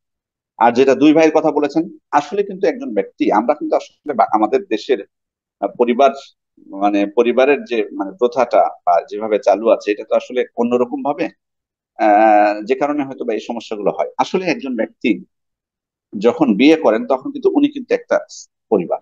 এটা কিন্তু নিয়ম। যদিও আমরা জগাখিচুড়ি করে থাকি আমাদের দেশে, আহ মানে দেখা যাচ্ছে পাঁচ পরিবার একসাথে বসবাস করছে এক বাড়িতে। এটা তো আসলে শরীয়তে এলাও করে না, বিশেষ করে পর্দার বিষয়টা কিভাবে সম্ভব? অসম্ভব এটা। আপনি যদি শরীয়তের বিধিবিধান মেনটেন করতে চান তাহলে পারবেন না এভাবে থাকতে। তার মানে প্রত্যেক ব্যক্তি বিয়ে করলে উনি আলাদা একটা পরিবার। উনি আলাদা ওনার ওয়াইফকে নিয়ে বসবাস করবেন। হ্যাঁ, পিতামাতা যদি ওনার থাকতে চান ওনার সাথে থাকবেন। বিশেষ করে তারা যদি বৃদ্ধ হয়ে যান, আর বৃদ্ধ না হলে তো তারা যদি নিজেই চলাচল করতে পারেন সমস্যা নেই, ওনারা ওনাদের মতো করে থাকবেন। কিন্তু একজন ব্যক্তি কিন্তু নিজে একটা পরিবার হয়ে যায়। যিনি বিয়ে করবেন তিনি তার একটা পরিবার। সেক্ষেত্রে দুই ভাই যদি বিয়ে করে থাকেন, তাদের পরিবার থাকে, তারা প্রত্যেকটা পরিবার এটা আলাদা পরিবার হিসেবে সাব্যস্ত হবে। এবং প্রত্যেকে তাদের যদি সামর্থ্য থাকে তারা কুরবানি আলাদা আলাদা ভাবে করবেন। যেহেতু উনি এবং ওনার ওয়াইফ, ওনার সন্তান মিলে একটা পরিবার, সেহেতু ওনার পরিবারের পক্ষ থেকে উনি করবেন। ওই একসাথে থাকি বা ওই যে শহরে থাকে, অনেক সময় গ্রামের বাড়িতে ঈদ করতে যায়, তখন বলে যে একসাথে তো আমরা খাই, দিয়ে বলে যে একটা দিলে হবে কিনা। না, আপনি সারা বছর থাকতেছেন আপনি আলাদাভাবে, আর ওই ঈদের দিন যে একসাথে হলেন ওই জন্য কুরবানি আপনি একটাতে হয়ে যাবে। আল্লাহ তালাকে ফাঁকি কেন আমরা দিতে যাবো বলুন? আপনার সামর্থ্য না থাকলে আপনি দিবেন না, কিন্তু আপনি কেন ধোকা দেওয়ার চেষ্টা করবেন? বরং আমি আবারও বলতেছি যে আসলে একজন ব্যক্তি যখন বিয়ে করেন তখন থেকে কিন্তু সেটা আলাদা সেপারেট পরিবার। যদিও হয়তো আমরা থাকি বিভিন্ন ভাবে, কিন্তু পরিবার। এই জন্য আপনার যদি উপার্জন থাকে এবং আপনার সামর্থ্য থাকে, সামর্থ্য না থাকলে তো কারো উপর এটা চাপানো হচ্ছে না। সামর্থ্য থাকলে আপনি আপনার পরিবারের পক্ষ থেকে আপনি কোরবানি দেবেন, আপনার ভাই তার পরিবারের পক্ষ থেকে দিবে, আর বাবা তার নিজের পক্ষ থেকে উনি দিবেন যদি ওনার সামর্থ্য থাকে। ওনার যদি সামর্থ্য না থাকে, আপনি আপনার পিতাকে আপনার পরিবারের অন্তর্ভুক্ত মনে করবেন এবং তার পক্ষ থেকেও আপনাকে আদায় হবে। জি স্যার, এক্ষেত্রে আরেকটা প্রশ্ন যেটা আপনি উল্লেখ করেছেন ওদের সংক্ষেপে এক বাক্যে জানার জন্য, যে যদি এরকম হয় যে একই পরিবার থেকে একজনের কোরবানি দিবেন কিন্তু একাধিক নামে দিচ্ছেন, বা একই পরিবার থেকে একাধিক ভাগে কোরবানি দিচ্ছেন, তাহলে জায়েজ হবে কিনা? আমি এতে কোনো বুঝতে সমস্যা? পারিনি বিষয়টা আমরা বুঝতে পারিনি। যেমন একটি গরুতে 7টি ভাগের মধ্যে কয়েকটি ভাগ নিয়ে একই পরিবার থেকে কোরবানি দিচ্ছে, এতে কোনো অসুবিধা নাই? হ্যাঁ, করতে পারেন। অর্থাৎ তিন ভাই তারা একটা গরু কিনেছেন, তিন ভাগে তারা দিচ্ছেন গরুটা কোরবানি, পারবেন, যেটা কোনো অসুবিধা নেই। আরেকটা বিষয় হলো, যেহেতু আপনি স্পষ্ট করেছেন শুরু থেকে, তবু একটু স্পেসিফিক প্রশ্নের উত্তর দেওয়ার জন্য, জি। যদি দুজন মিলে কোরবানি করে তাহলে একজন যদি 5 ভাগ নেন আর একজন 2 ভাগ নেন, সেই হিসাবে তো কোনো সমস্যা নেই? না, কোনো অসুবিধা নেই, কোনো অসুবিধা নেই। জি, এতে যদি করে ওনারা মনে করেন যে ওনারা এটাকে সাত ভাগ করবেন, সাত ভাগ করে কেউ হয়তো পাঁচ ভাগে দিবেন, করতে পারবেন। জি আরেকটা প্রশ্ন আপনি অলরেডি ক্লিয়ার করেছেন যে ঋণগ্রস্ত ব্যক্তি ধার করে কোরবানি দিবে কিনা, সেটা আপনি অলরেডি ক্লিয়ার করেছেন, যে জি। সামর্থ্যের উপর ডিপেন্ড জি, করবে। আমি আবারও বলে দিচ্ছি এটা, যে ঋণগ্রস্ত ব্যক্তির ক্ষেত্রে কুরবানির ক্ষেত্রে হুকুম হলো, কারণ এটা বলা দরকার। সেটা হলো ঋণগ্রস্ত দুই প্রকার। একটা হলো যে উনি আসলে অসচ্ছল, ওনার অর্থের অভাবের কারণে উনি ঋণগ্রস্ত হয়ে গেছেন এবং খুবই সমস্যার মধ্যে আছেন উনি, ঋণ। সেক্ষেত্রে ওনার কাছে যদি টাকা থাকে তাহলে উনি আগে ঋণ পরিশোধ করবেন। ঋণ পরিশোধ করার পর যদি তার কাছে অতিরিক্ত অর্থ থাকে যেটা দিয়ে উনি পরিবারের ভরণ পোষণ চালাবেন এবং কুরবানি করতে পারবেন, তাহলে উনি কুরবানি করবেন। আর যদি উনি না পারেন, মানে আর আর যদি উনি সমর্থ না থাকে, কুরবানি মানে ঋণ পরিশোধ করে দিলেন, তার আর টাকা নেই, তাহলে তার উপর কুরবানি করতে হবে। এটা হলো কার, যার ঋণ হয়ে গেছে, আসলে উনি সমস্যার মধ্যে আছেন। কিন্তু এখানে দ্বিতীয় আরেকটা শ্রেণীকে উল্লেখ করতে হয়, সেটা হচ্ছে যে, এবং এই মাসালাটা সব ক্ষেত্রে প্রযোজ্য, সেটা কুরবানি না, হজের ক্ষেত্রে, জাকাতের ক্ষেত্রে, যে ঋণগ্রস্ত ব্যক্তি জাকাত দিবে কিনা, ঋণগ্রস্ত ব্যক্তি হজ করবে কিনা। সেক্ষেত্রে এক প্রকার ঋণগ্রস্ত আছে আমাদের দেশে যারা সারা বছর ঋণগ্রস্ত, কিসের কারণে যে ওনারা কিন্তু বিত্তশালী, কিন্তু ওই যে ব্যবসায়ী, ব্যবসা করেন, বড় ব্যবসা, কারো কাছ থেকে ঋণ নিয়েছেন বা ব্যাংক থেকে ঋণ নিয়েছেন, বা সুদ ভিত্তিক ঋণ তো এটা হারাম, বাট এমনি স্বাভাবিকভাবে ঋণ নিয়েছেন হয়তো, বিত্তশালী মানুষ কোটিপতি, সারা বছরই ওনার ঋণ থাকে। তা আপনি কি বলবেন তাহলে যে তার উপর জাকাত ফরজ নেই, হজ ফরজ না, কুরবানি ফরজ না? তো উনি তো তাহলে কোনোদিনই মৃত্যু পর্যন্ত তার আর ফরজ হবে না, যদি এরকম হয়। আসলে ঋণগ্রস্ত ব্যক্তি, ঋণগ্রস্ত বলতে এই সমস্ত ব্যক্তিদেরকে বোঝানো হয়নি, কারণ এই সমস্ত ব্যক্তিরা তো সর্বোচ্চ মানে বিত্তশালী ব্যক্তি দেশের অনেক সময় অনেকে আছে। আপনি যান বাংলাদেশের সর্বোচ্চ বিত্তশালী ব্যক্তি যারা, তাদেরকে জিজ্ঞেস করে দেখেন, তাদেরকে যদি যে বলেন যে আপনি কেমন আছেন, বলবেন যে ও কোটি কোটি টাকা ঋণগ্রস্ত হয়ে আছে। কোটি কোটি টাকা ঋণগ্রস্ত হয়ে আছে কেন? কারণ ওই যে কোটি কোটি কোটি মিলিয়ন বিলিয়ন তারা ব্যবসায়িক আহ, মানে ব্যবসা করেন, সে টাকাগুলো দিয়ে ইনভেস্ট করেন। সেক্ষেত্রে তো এটা তো ঋণ হবে, কিন্তু এই ঋণ কি প্রতিবন্ধক নাকি তার জাকাতের জন্য, হজের জন্য, বা কুরবানির জন্য? না, এই সমস্ত ব্যক্তিদের ক্ষেত্রে কোনো ছাড় নেই। কিন্তু আমি বলেছি কোনটা, যে যারা আসলেই অর্থের অভাবের কারণে, চাকরি না থাকার কারণে, বা পেশা হয়তো খুব বেশি, মানে তার ইনকাম কম, এই কারণে ঋণগ্রস্ত হয়ে গেছেন, তাদের ক্ষেত্রে বলেছি যে তারা প্রথমত ঋণটা পরিশোধ করবেন, তার কাছে টাকা থাকলে পরিশোধ করে, যদি থাকে তাহলে দিবেন কোরবানি, আর যদি না থাকে তাহলে কোরবানি তার উপর অপরিহার্য নয়, এবং ঋণ পরিশোধটাই তার উপর বেশি কর্তব্য। জি। এরপরে প্রশ্ন এসেছে, এরপরে প্রশ্ন এসেছে যে মহিষ কোরবানি করা যাবে কিনা, যেটা আপনি উল্লেখ করেছেন একটু সংক্ষেপে বলুন। জি, আমি বলেছি যে মহিষটা হচ্ছে গরুর অন্তর্ভুক্ত, এটাই অগ্রাধিকারযোগ্য বক্তব্য, সঠিক বক্তব্য, এবং এটা আমরা সবাই জানি। সুতরাং মহিষ কোরবানিতে অসুবিধা নেই, কিন্তু আমি আমানাতান, যেহেতু শরীয় আমানত এটা, আমি কোনো কোনো আলেমের আপত্তির বিষয়টা আপনাদেরকে জানিয়ে দিয়েছি। যে তারা মনে করেন যে এই মহিষটা কিছুটা তার মধ্যে ব্যতিক্রম ধর্মী কিছু বৈশিষ্ট্য আছে যেটা গরুর মধ্যে নেই। তার চেহারা সুরত, তারপরে আপনার তার কিছু খাবার পছন্দ অপছন্দের বিষয়, চলাফেরার বিষয়ে কিছু বিষয়, এগুলো কিছু পার্থক্য আছে গরুর থেকে, যে কারণে অনেক ওলামা ইকরাম এটাকে অপছন্দ করেছেন। কিন্তু সঠিক কথা হলো যে কেউ যদি দিতে চায় দিতে পারবে, জায়েজ, সমস্যা নেই। জি শেখ, এরপরে প্রশ্ন হলো যে কোরবানি দেওয়ার পরে যে গরুর অন্ডকোষ বা ভুঁড়ি বা চামড়া থাকে, এগুলো খাওয়ার বিধান কি যদি বলতেন। যদি মানে কোনো সমস্যা নেই, বড়ি, চামড়া তো আসলে আমরা আমাদের দেশে কিন্তু আমরা খাই না, কিন্তু কোনো কোনো অঞ্চলে খাবারের প্রচলন আছে এটা। কোনো কোনো অঞ্চলে চামড়া খায় তারা, খেতে পারে ভুঁড়ি, কোনো সমস্যা নেই। আমাদের দেশে তো আমাদের অনেকের কাছে, অনেকে আমরা বলি আসলে যে গোস্ত থেকে আমরা বড়িকে বেশি পছন্দ করি। আহ আবার অনেকে আরব দেশে আমরা দেখেছি তারা বড়ি ফেলে দেয়, খায় না। এটা রুচির বিষয়, রুচি যেটা আপনার রুচি হবে আপনি খেতে পারবেন। আহ সেক্ষেত্রে তিনটা বিষয় উল্লেখ করেছেন এই বিষয়ে। আহ ভুঁড়ি, চামড়ার পাশাপাশি অন্ডকোষের কথা বলেছেন, এটা কি ক্লিয়ার কিনা? যদি রুচি হয় তার, এটা জি কি মানে হারাম হওয়ার ব্যাপারে স্পষ্ট কোনো দলিল নাই তো এগুলোর বিষয়ে। গরু জি আপনার যেটুকু আপনার রুচি হবে আপনি খেতে পারবেন। জি শেখ। এরপরে প্রশ্ন এসেছে যে কোরবানি দেওয়ার সময় হুজুরদের দ্বারা কোরবানি দেওয়া কি বাধ্যতামূলক, নাকি যিনি কোরবানি দিবেন তিনি জবাই করতে পারবেন? আর জবের ক্ষেত্রে কোনো বিশেষ নিয়ম কিংবা দোয়া আছে কি? উনি প্রথম কথাটা আমি বুঝতে পারি নাই, মানে যিনি কোরবানি দিবেন তিনি জবাই করতে বাধ্য কিনা? জি, যিনি কোরবানি দিচ্ছেন তিনি কি নিজে কোরবানি দিবেন নাকি হুজুরদের দ্বারা কোরবানি জবাই করাবেন আর কি? না, নিজে, জবাইটা কে করবে? জি জবাইটা আপনি আপনি করবেন। আপনি প্রত্যেক ব্যক্তি নিজে কুরবানি নিজে করাটাই উত্তম, যেমনটা আল্লাহ রসুল সাল্লাল্লাহু আলাইহি ওয়াসাল্লাম নিজের কুরবানি নিজে করেছেন। এ কারণে ওলামা কিরাম বলছেন নিজের কুরবানি নিজে করাটাই উত্তম। কিন্তু কেউ যদি না পারে, শক্তি না থাকার কারণে অথবা ভালোভাবে পারেন না, তখন অন্য সহযোগিতা নেবেন।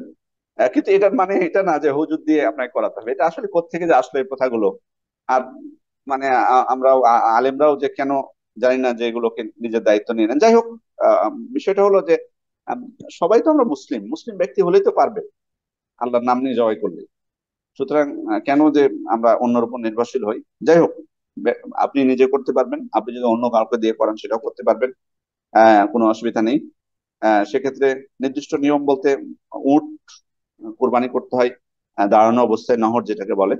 আর গরু বা ছাগল কোরবানি করতে হয় শুইয়ে দিয়ে, আমাদের আমাদের দেশে দক্ষিণ মুখ করে বাম কাত করে আপনি জবাই করবেন, এবং বিসমিল্লাহ আল্লাহু আকবার বললেই যথেষ্ট। আপনি যদি এর সাথে যুক্ত করেন আল্লাহুম্মা তাকাব্বাল মিন্নি ওয়া মিন আহলি বাইতি, যুক্ত করতে পারেন, যুক্ত করতে পারেন এটা। তবে শুধু বিসমিল্লাহ আল্লাহু আকবারই যথেষ্ট। জি। জি শেখ, এরপরে প্রশ্ন এসেছে, যদি যিনি কোরবানি দিচ্ছেন তিনি জবে না করে অন্য কেউ জবে করে, তাহলে যার পক্ষ থেকে কোরবানি করা হচ্ছে তার নাম উল্লেখ করতে হবে? নাম উল্লেখ করা জরুরি না, নিয়তটা করলে যথেষ্ট তার জন্য। নিয়ত যদি করে যে আমার পক্ষ থেকে, এটাই যথেষ্ট। বিসমিল্লাহ, আমি আগেই বলেছি, বিসমিল্লাহ আল্লাহু আকবার বললেই যথেষ্ট। কারণ উনি যখন কুরবানি করছেন আপনার পক্ষ থেকে করছেন, আপনি ওনার নিয়ত এটাই যথেষ্ট। বাট উনি যদি এর সাথে বলে আল্লাহুম্মা তাকাব্বাল মিন ফুলান, মানে ওনার নাম করবে যার পক্ষ থেকে করছে, যার কুরবানি, অমিন আহলে বেইতি বলে বিসমিল্লাহ আল্লাহু আকবার বলে করবে, এটা করতে পারেন। আর যদি একেবারে নাম না বলেন তাও কোনো সমস্যা নেই, একবারে যে নাম বলতেই হবে বিষয়টা এমন না, তার পক্ষ থেকে করলেই হলো, তার নিয়ত যথেষ্ট। নাম বলাটা জি শেখ। অপরিহার্য। জি শেখ, এরপরে প্রশ্ন এসেছে যে কুরবানির সাথে আকিকা দেওয়ার বিধান কি? আর এক্ষেত্রে তিনি উল্লেখ করেছেন তার ছোটবেলা তার বাবা, সম্ভব ছোটবেলায় তার বাবা কোরবানির সাথে আকিকা দিয়েছে। এখন সে বড় হয়েছে, উপার্জনক্ষম আছে, তাকে কি নিজের কোরবানি, নিজের আকিকা নিজে আবার কোরবানি দিতে হবে? উনি আসলে মানে বুঝেছেন বিষয়টা যে আসলে কুরবানি এবং আকিকা একসাথে চলে না, এজন্য উনি নিজে করবেন কিনা এটার কথা বলেছেন। প্রথমত আমরা বলি যে হ্যাঁ, কুরবানি এবং আকিকা এটা আসলে ভিন্ন ভিন্ন ইবাদত। যদিও কেউ কেউ একসাথে করার পক্ষে মত দিয়েছেন। কেন? ওনারা বলেছেন যে দুটাই হচ্ছে তাকারুবানিল আল্লাহ, আল্লাহ নৈকট্য লাভের জন্য। এটাও আল্লাহ নৈকট্য লাভের জন্য জবাই কুরবানিটা, আকিকাটাও আল্লাহ নৈকট্য লাভের জন্য জবাই করছে, এজন্য তারা বলেছেন যে একসাথে সমস্যা নেই। আমরা এটার ক্ষেত্রে বলবো যে না, এটা কোনো আসলে দলিল হলো না, দুইটাই নৈকট্য লাভ উদ্দেশ্য। আচ্ছা, আমরা যে সালাত আদায় করি, প্রত্যেকটা সালাতই কি নৈকট্য লাভের উদ্দেশ্যে না? প্রত্যেকটা সালাতই নৈকট্য লাভের উদ্দেশ্যে। তাহলে এখন ধরুন আপনি কোনো কারণে জোহরের সালাত আদায় করতে পারেননি, আপনি আসরের সময় জোহর এবং আসর জমা করবেন, জোহর পড়বেন আগে, আসর পড়বেন তারপরে। এখন আপনি কি যদি বলেন যে ও জোহরের রাকাতও চার, আসরের রাকাতও চার, জোহরেও সিররি সালাত, আসরেও সিররি সালাত, তাহলে সমস্যা কি? আমি এক নিয়ত দুইটা পড়ে নিই। অর্থাৎ চার রাকাতে আপনি পড়বেন, কিন্তু জোহর এবং আসর একসাথে দুইটা নিয়ত করে। এটা কি সম্ভব? নিশ্চয়ই আপনি বলবেন যে না, সম্ভব না, বরং জোহর আপনাকে আলাদাভাবে পড়তে হবে, আসর আপনি আলাদা করতে হবে। আকিকার বিধান একরকম, কুরবানির বিধান আলাদা, দুইটা দুই ভাবে একসাথে সম্ভব না। আর আকিকা আর কুরবানি কিভাবে একসাথে হয়? কারণ কুরবানিতে দিতে হয় প্রতি বছর, এবং এটা নির্দিষ্ট একটা সময়ের সাথে খাস, জিলহজ মাসের 10 তারিখে বা 11, 12, 13 আয়ের মধ্যে যে কোনো দিন। আর আকিকা কখন? আকিকা হলো বাচ্চার সাথে, আপনার বাচ্চা হলে আপনি দিবেন, না হলে দিবেন না, বাচ্চার সাথে সম্পৃক্ত, বাচ্চা হওয়া না হওয়ার সাথে।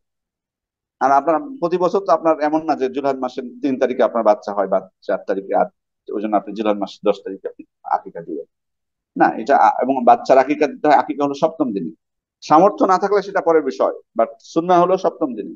তাহলে তো তাহলে তো আপনাকে, আপনি অপেক্ষা করবেন নাকি কোরবানি পর্যন্ত? না। এই জন্য একটার সাথে আরেকটার পার্থক্য রয়েছে।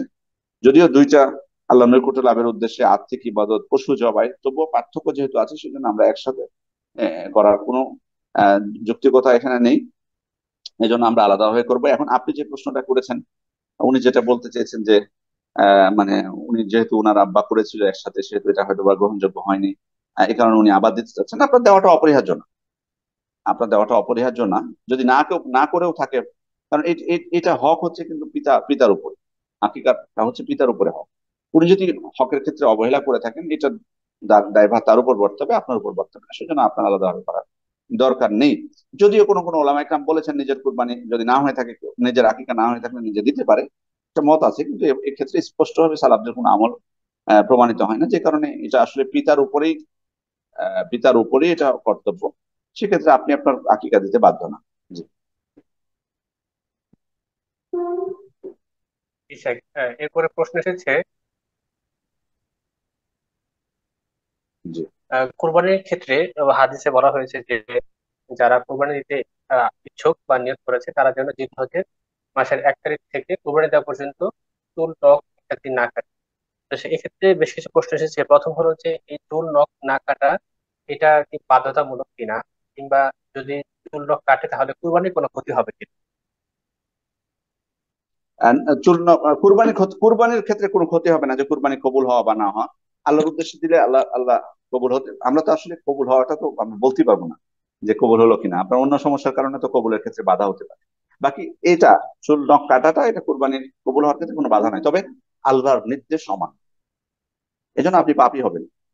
কারণ এটাকে ওলামা ইকরাম ওয়াজিব বলেছেন, যে যিনি কুরবানি করবেন তার জন্য নাজায়েজ কাটাটা। যেহেতু এখানে আহ এখানে একটা জিনিস খেয়াল করবেন, আপনি ইবারত গুলো যদি দেখেন হাদিসের, আহ, যে ফালইউমসিক আন শা'রিহি ওয়া আযফারি, সে যেন বিরত থাকে চুল এবং নখ কাটা থেকে। আবার স্পষ্টভাবে অন্যভাবে বলেছেন যে চুল এবং নখ কাটবে না। তার মানে আমর আদেশ, আবার এবং নাহি, এই দুইটা যখন একত্রিত হয় কোনো বিধানের ক্ষেত্রে, তখন সেটা ওয়াজিব হওয়ার ক্ষেত্রে আরো গুরুত্ব বেড়ে যায় এবং এটা ওয়াজিব সাব্যস্ত হয়ে যায়। এই জন্য ওলামা ইকরাম বলেছেন যে এটা নিষেধ। এক্ষেত্রে যদি কোনো ব্যক্তি এমনটি করে তিনি পাপী হবেন, কিন্তু কুরবানি যে বাতিল হবে বা নেকি কম হবে এ ধরনের কোনো কিছু সাব্যস্ত নয়। জি। জি শেখ, এরপরে প্রশ্ন এসেছে যে যদি কারো এরকম হয় যে তিনি আহ চুল নখ কিংবা অপ্রয়োজনীয় পশম কাটার জন্য 40 দিন পূর্ণ হয়ে যাবে এই 10 দিনের মধ্যে, তো সেক্ষেত্রে কি তার জন্য কি করণীয়? 40 দিন ক্রস করে ফেললেও কি তিনি জিলহজের প্রথম 9 দিন উম, আহ, এই অপ্রয়োজনীয় পশম কাটবেন না, নাকি কেটে ফেলবেন?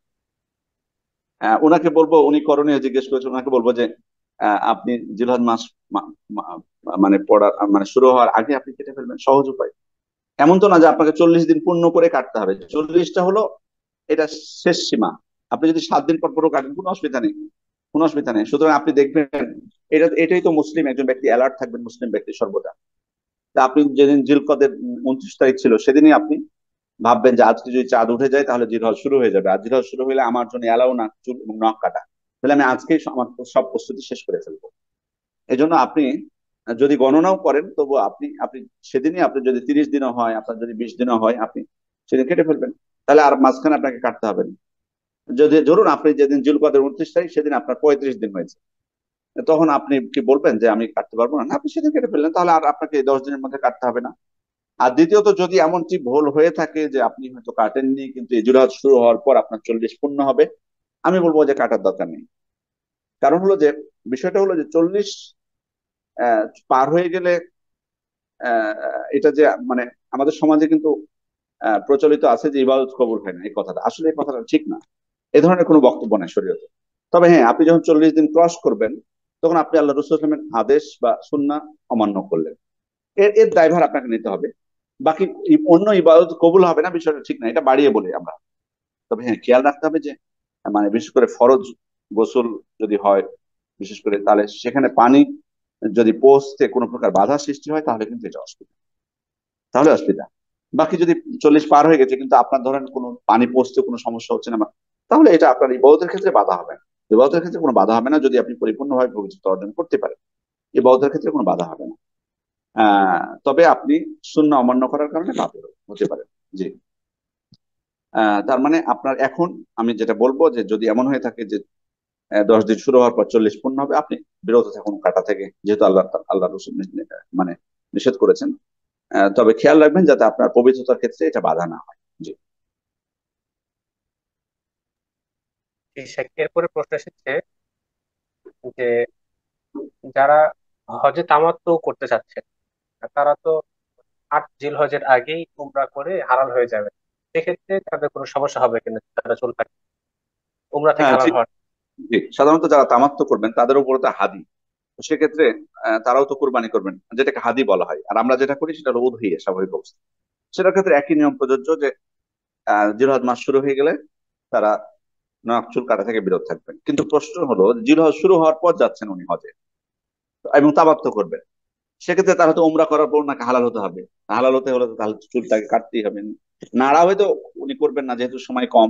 হজে হজে 10 তারিখে আবার তাকে নাড়া করতে হবে, তাহলে উনি নাড়া করবেন না, চুল কাটলে যথেষ্ট, কিন্তু চুল তো কাটতে হচ্ছে। তাহলে এক্ষেত্রে আমি কি করব?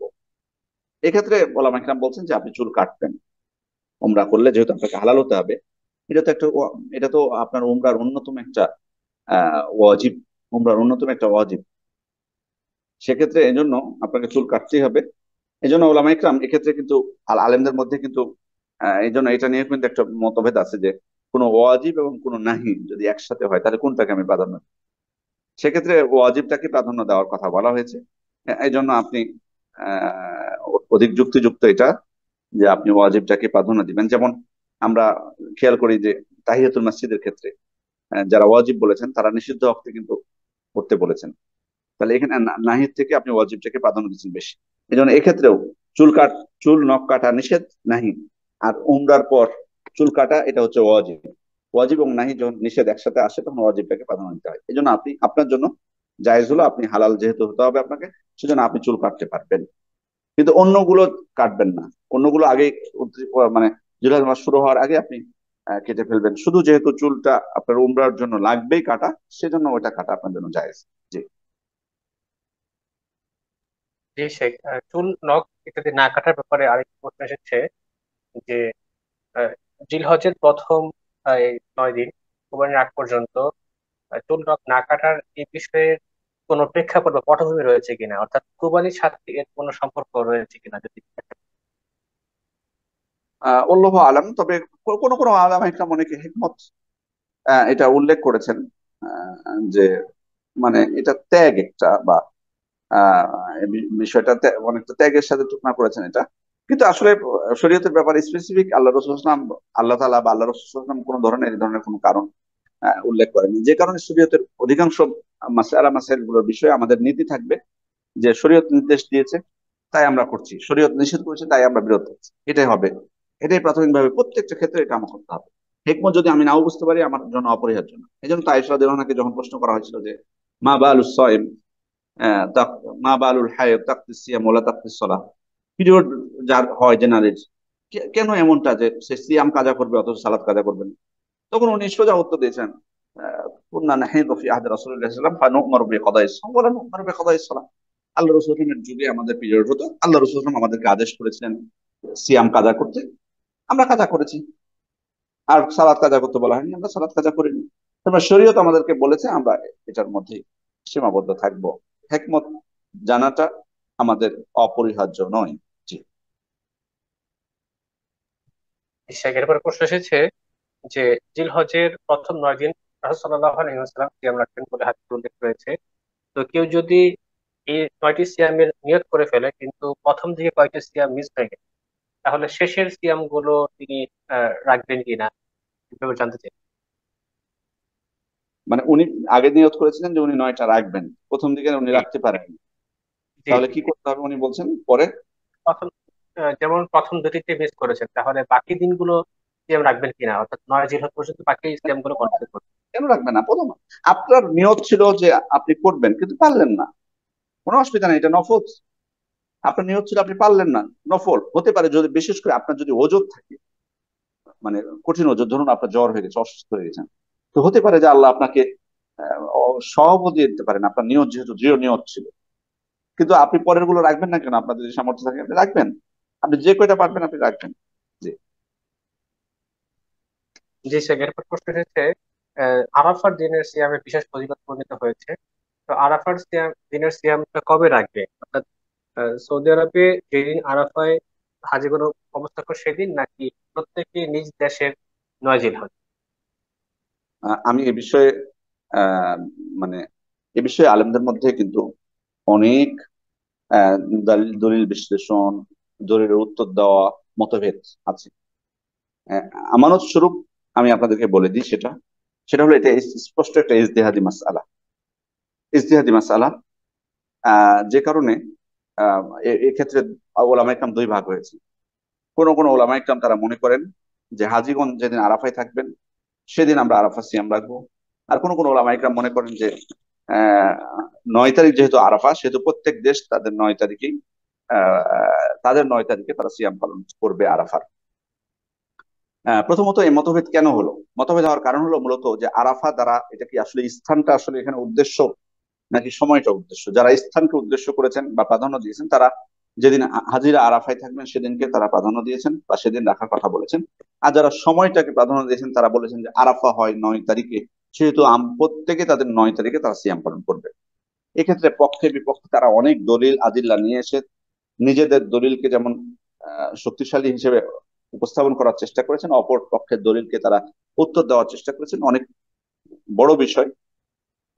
আমি যেটা বলবো সেটা হলো যে আমি ব্যক্তিগত শুধু আমার আমার আমলটার কথা বলে দিই যে আমি ব্যক্তিগতভাবে আরাফা যেদিন হাজির, আজ যেদিন আরাফায় থাকি সেদিন আমি রাখি।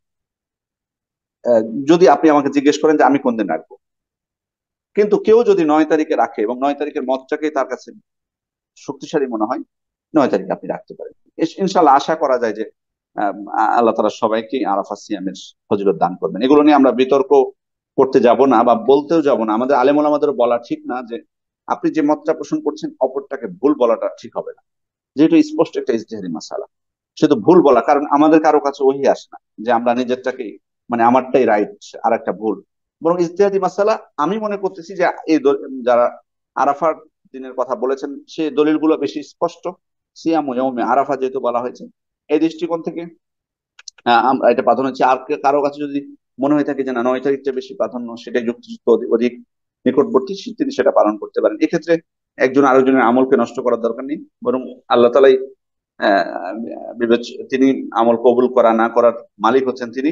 সেহেতু আমরা যাতে আরেকজনের আমলকে বাতিল না করি, যেহেতু স্পষ্ট একটা ইজতিহাদি মাসালা, যদি কোনো স্পষ্ট নাস পেতাম যেটার ক্ষেত্রে হয়তো বা মতভেদ চলে যেত, তাহলে একটা কথা ছিল যে আমরা মতভেদ কেন করলাম। যেহেতু এটা স্পষ্ট ইজতিহাদি মাসালা, সে কারণে আমরা এটা নিয়ে বিতর্ক না করি, বরং আপনাদের আপনাদের বলবো যে যেটার প্রতি আপনার মানে যে মতটার প্রতি বা যে সমস্ত আলেমদের প্রতি আপনার আত্মবিশ্বাস আমানতদারিতা বেশি মনে হয়, শেখা আছে তাদের প্রতি, তাদেরটা আপনি পালন করুন, আল্লাহর উপর তাওয়াক্কুল করুন, অন্যদের ভাইদের আমলকে নষ্ট করতে যাবেন না, তাদেরকে ভুল বলতে যাবেন না।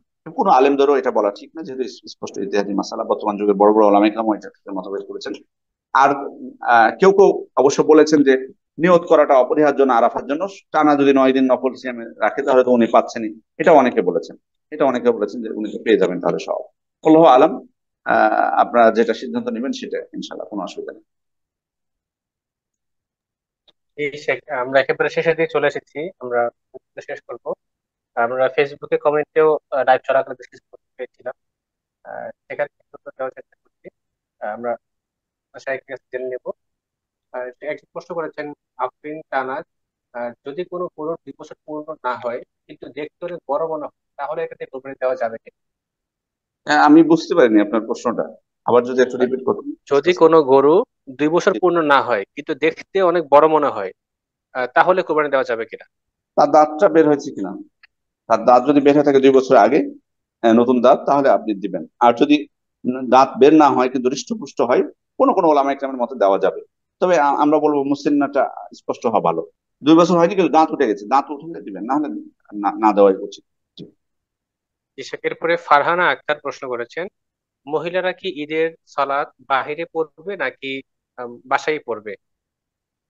আসলে ঈদের সালাত বাসায় পড়া ক্ষেত্রে কোনো কিছু আসেনি। আল্লাহ রসুলের যুগে তিনি নারীদেরকে বের হতে বলতেন ঈদগাহের উদ্দেশ্যে, এমন যাদের সালাত নেই তাদেরকেও বের হতে বলতেন দোয়া এবং খুতবায় শরীক হওয়ার জন্য।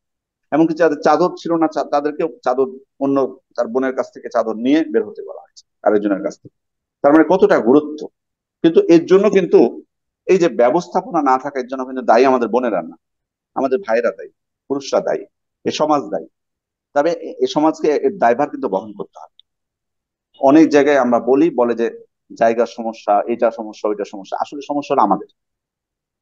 সবকিছু হয়। আপনি মানে এই বিষয়ে কিছু কথা বলতেই হয়। আপনি মাহফিলের আয়োজন করছেন, তখন মেয়েদের প্যান্ডেল বড় হয় দেখি আমরা ম্যাক্সিমাম অনেক জায়গাতে। আমি খেয়াল করছি মেয়েদের প্যান্ডেল বড় করছে, কারণ কি মেয়েদের সংখ্যা নাকি বেশি হয়। তো মাহফিলের সময় মেয়েদের প্যান্ডেল পুরুষদের ডবল হয়। আর ঈদের সময় মহিলাদের জায়গা থাকে না মানে? আপনাকে তো আপনি যে কোনো জায়গায় ঈদের সালাত করতে পারেন, যে কোনো জায়গায় যেখানে প্রশস্ত সেখানে যাবেন ঈদের সালাত করতে। তার মানে আপনি যদি ঈদের সালাতের ব্যবস্থা না করেন, আল্লাহ রসুল আসলাম ঈদগাহে নিয়ে গেছেন মহিলাদেরকে, আপনি যদি বাধা সৃষ্টি করেন, এর দায়ভার আপনাদেরকে নিতে হবে। এটা যারা দায়িত্বশীল আছেন সমাজের, যারা নেতৃত্ব দেন, মসজিদ নির্মাণ করেন, ঈদগাহ কমিটিতে আছেন, শুধু কমিটিতে থাকলে ওই সভাপতি আছে, সেক্রেটারি হওয়ার বড়াই করবেন আর ব্যবস্থা করবেন। আপনার দায়িত্ব শুধুমাত্র পুরুষরা নাকি, আপনার দায়িত্ব শিশুরা, আপনার দায়িত্ব মহিলারাও, ওই এলাকার সবার। এই জন্য দায়িত্ব আমানত, এটা কিন্তু একটা আমানত, আমানতের খেয়ানত করলে এর জবাবদিহি করতে হবে। ওই জন্য আমি প্রত্যেক মসজিদের ইমাম, কমিটির দায়িত্বশীল যারা আছেন তাদের প্রতি উদাত্ত আহ্বান জানাবো, নারীদের জন্য ঈদগাহের ব্যবস্থা করুন। কারণ ঈদের ঈদের জামাতের ক্ষেত্রে আমরা এটা সহজভাবে বলতে পারি না যে নারী বোনেরা আলাদাভাবে জামাত করবে, তারা নিজেরাই। কারণ ফরজ সালাত তারা নিজেরা পড়তে পারে, নফল সালাত জামাতে তারাবি তারা নিজেরা পড়তে পারে জামাত করে। কিন্তু জুমার নামাজ, ঈদের সালাত তারা কিন্তু পারবেন না, কারণ এখানে খুতবা আছে। খুতবা আছে এখানে, খুতবা দেওয়ার দায়িত্ব নারীদের নয়, তাদের এটা এলাও না। তারা ইমামতি করতে পারে সালাতে, কিন্তু খুতবা তাদের নয়, এই জন্য তারা নিজেরা জমা পড়তে পারে না। ঈদের সালাতও খুতবা রয়েছে, আবশ্যক। সে কারণে তাদের আলাদাভাবে তাদের এলাও না। যদিও কোনো কোনো ওলামা ইকরাম বলেছেন যে যদি সুযোগ না থাকে বোনেরা যদি আলাদাভাবে তারা নিজেরা জামাত করে পড়ে পড়তে পারে এবং খুতবা দিবে না, কিন্তু হয়তো কিছু নসিহত করলো তাদের ইমাম, জায়েজ। শেখ বিন বাজ রহমতুল্লাহ আলাহ জায়েজ বলেছেন। পূর্বের সালাফদের মধ্যে কেউ কেউ এটাকে জায়েজ বলেছেন। তবে আমরা বলবো যে আল্লাহ রসুল ইসলামের সুন্নাহ যেখানে আমাদের কাছে স্পষ্ট, তিনি যেহেতু স্পষ্ট বের হতে বলেছেন, আমাদের যথেষ্ট জায়গা আছে, আল্লাহর জমিন প্রশস্ত, নিয়ত করলে হবে, উদ্যোগ নিলে হবে। যদি আমরা না নিই, এর দায়ভার বহন করতে হবে, বোনেরা এক্ষেত্রে দায়ী হবে না যদি তাদের সুযোগ না করে দেওয়া হয়। জি। সেক্ষেত্রে একটা প্রশ্ন এসেছে, যদি আপনি আগে ক্লিয়ার করেছেন। এটাই সর্বশেষ প্রশ্ন আজকে কোরবানি সংক্রান্ত। যে বাংলাদেশে একটা বিষয় আছে যে 3, 5 অথবা 7 ভাগে কোরবানি দিয়ে থাকে, অর্থাৎ বেজোড় সংখ্যাটাকে প্রিফার করেন। এক্ষেত্রে জোড় সংখ্যাতে কোনো অসুবিধা আছে কি, যদি বলতে চাই? কোনো অসুবিধা নেই, জোর সংখ্যাতে কোনো অসুবিধা নেই, কোনো অসুবিধা নেই এক্ষেত্রে আলহামদুলিল্লাহ।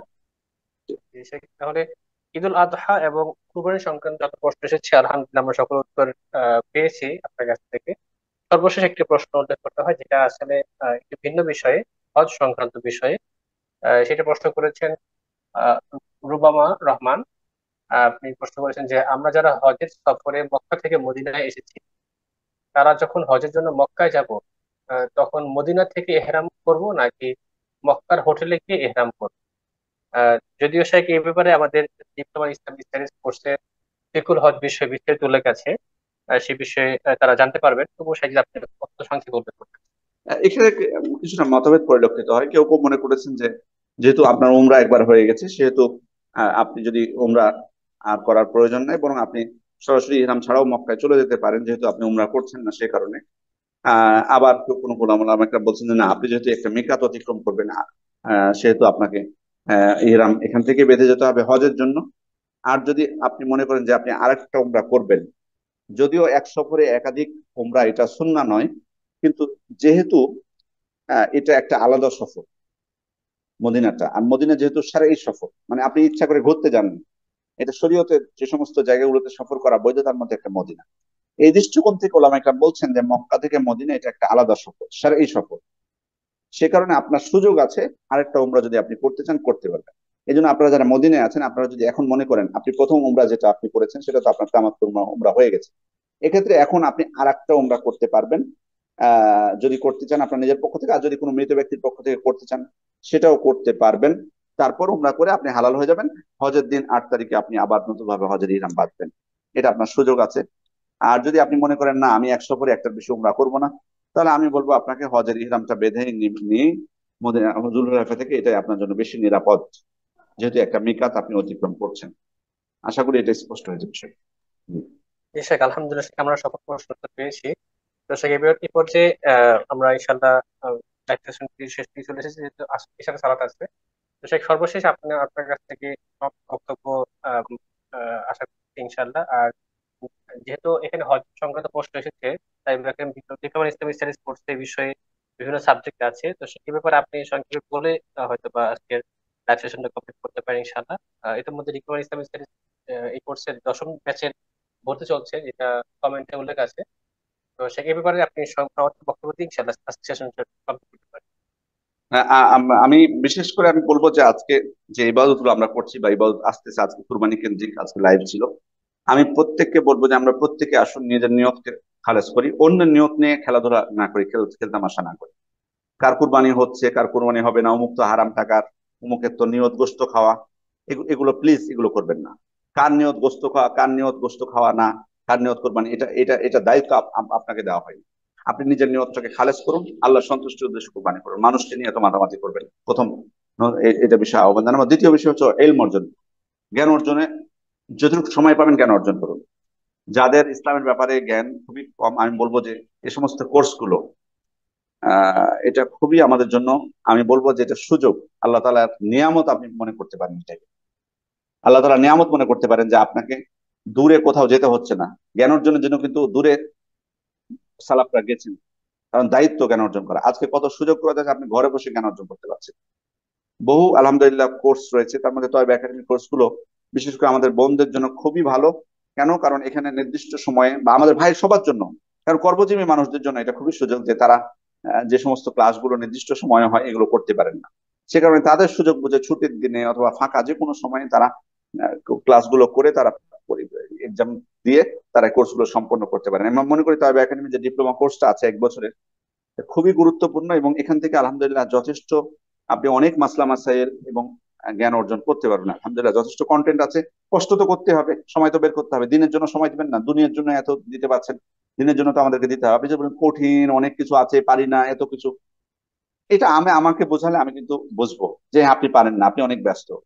আপনি শুধুমাত্র মনে রাখবেন যে আল্লাহ তালাকে আপনি বোঝাতে পারবেন কিনা, এইটা অন্তরকে জিজ্ঞেস করবেন। আপনার ব্যস্ততার বিষয়টা আল্লাহ তালাকে বোঝাতে পারবেন, আল্লাহ তালা আপনার ব্যস্ততার ওজনটা নিবেন কিনা। যদি আপনার মনে হয় যে ব্যস্ততার ওজন নেবেন না, তাহলে আপনি মানুষকেও ব্যস্ততার ওজন দেখাবেন না। এই অনুরোধ দেখে আজকের প্রোগ্রাম এখানে আমি শেষ করছি, এবং আল্লাহ তালার কাছে দোয়া করছি যে আল্লাহ যেন আমাদের প্রত্যেক মানে যে কথাগুলো বলেছি সেগুলো দ্বারা আমল করার তৌফিক দান করেন, এবং যদি কোনো ত্রুটি বিচ্যুতি আমাদের হয়ে থাকে আল্লাহ যেন আমাদেরকে ক্ষমা ক্ষমা করে দেন। জি। জি শেখ, তাহলে আমরা আজকের লাইভ সেশনটা এখানে সমাপ্ত করছি। সম্মানিত অডিয়েন্সকে আমরা ধন্যবাদ জানাচ্ছি যারা শুরু থেকে শেষ পর্যন্ত ছিলেন। আল্লাহ তাআলা আমাদের সকলকে অত্যন্ত মর্যাদাপূর্ণ দিনে পৌঁছার তৌফিক দান করেছেন। আমরা যেন যথাযথভাবে এই দিনগুলোতে আমল করতে পারি, সেই তৌফিক কামনা করছি। পাশাপাশি ঈদুল আজহা সুন্নাহসম্মত উপায় যেন উদযাপন করতে পারি, এবং কোরবানির আহ, যে আমলগুলো আমরা জানলাম, মাসলা জানলাম, সেগুলো যথাযথ পালন করতে পারি, সেই দোয়া করে আজকে লাইভ সেশন এখানে শেষ করছি। سبحانك اللهم وبحمدك أشهد أن لا إله إلا أنت أستغفرك وأتوب إليك. والسلام عليكم ورحمة الله وبركاته. আসসালামু আলাইকুম।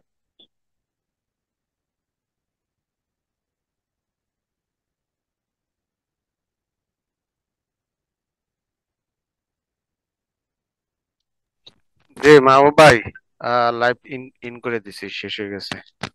জি ভাই, ঠিক আছে, আলহামদুলিল্লাহ। ঠিক আছে, তাহলে ভাই তো আমরা লিভ দিচ্ছি ইনশাআল্লাহ। বা- আসসালামু আলাইকুম। শেষ হয়ে গেছে, সমস্যা নেই। এখন আমরা আলোচনা করলো, সমস্যা নেই।